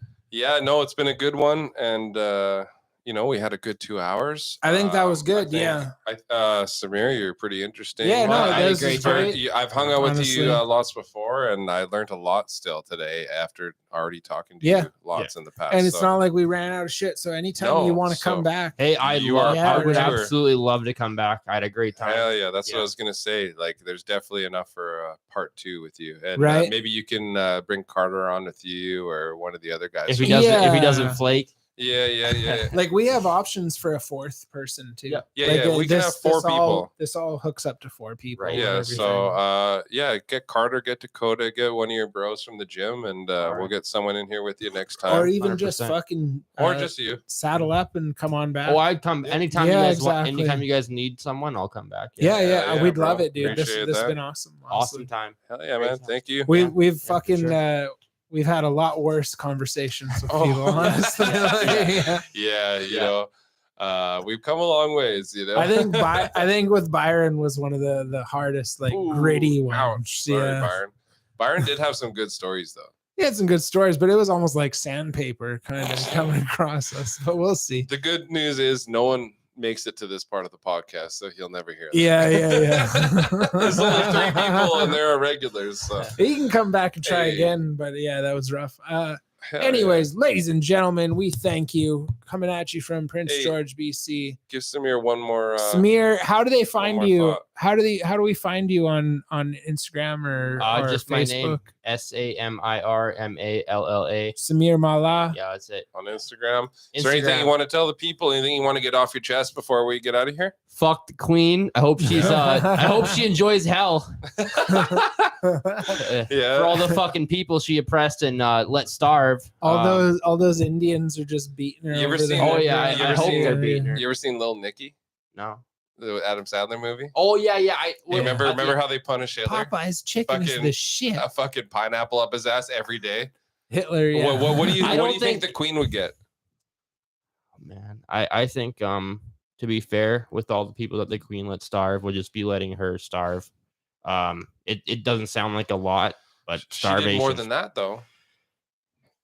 I wouldn't say she did more than that. She let that happen. Yeah. You're taking the teeth off of his aggression here. Yeah. I don't know. I kind of wanted to add, like this girl or lady I was working for today. She's like, "Oh, the queen died," and she's like trying to sound like she doesn't support the queen while only saying positive things about her. I was like, well, she used to come to Canada, and everywhere she went, little Native kids would go missing. She'd go to visit residential schools, and fucking 10 blood kids, infusions. 10 kids would go missing every fucking time. It and was she's like, "Oh, get real!" And I was like, "Are you fucking?" I had to like look it up. Like, look at this. God damn it! You think someone who's in power would do something wrong? How do you think they got there? By being bad people? Yeah. You think people get somewhere by being bad people? No, only good people get to the top. What are you talking Especially about? at the very top. Yeah. Anyways, Especially. ladies and gentlemen, I'm That Alex. being He's said. Jer. On behalf of Samir Mala, this has been the Crowded Room Podcast. We love you guys. Good night. See ya.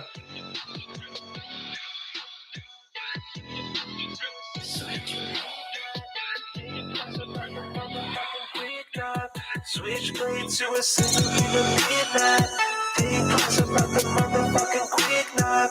Switchblade suicide with the wrist slice. Closed eyes won't rise when the sun's bright. Switchblade serenading in the moonlight. I've been to the fucking sky cause the moon bright. You know they say when the stars in my eyes.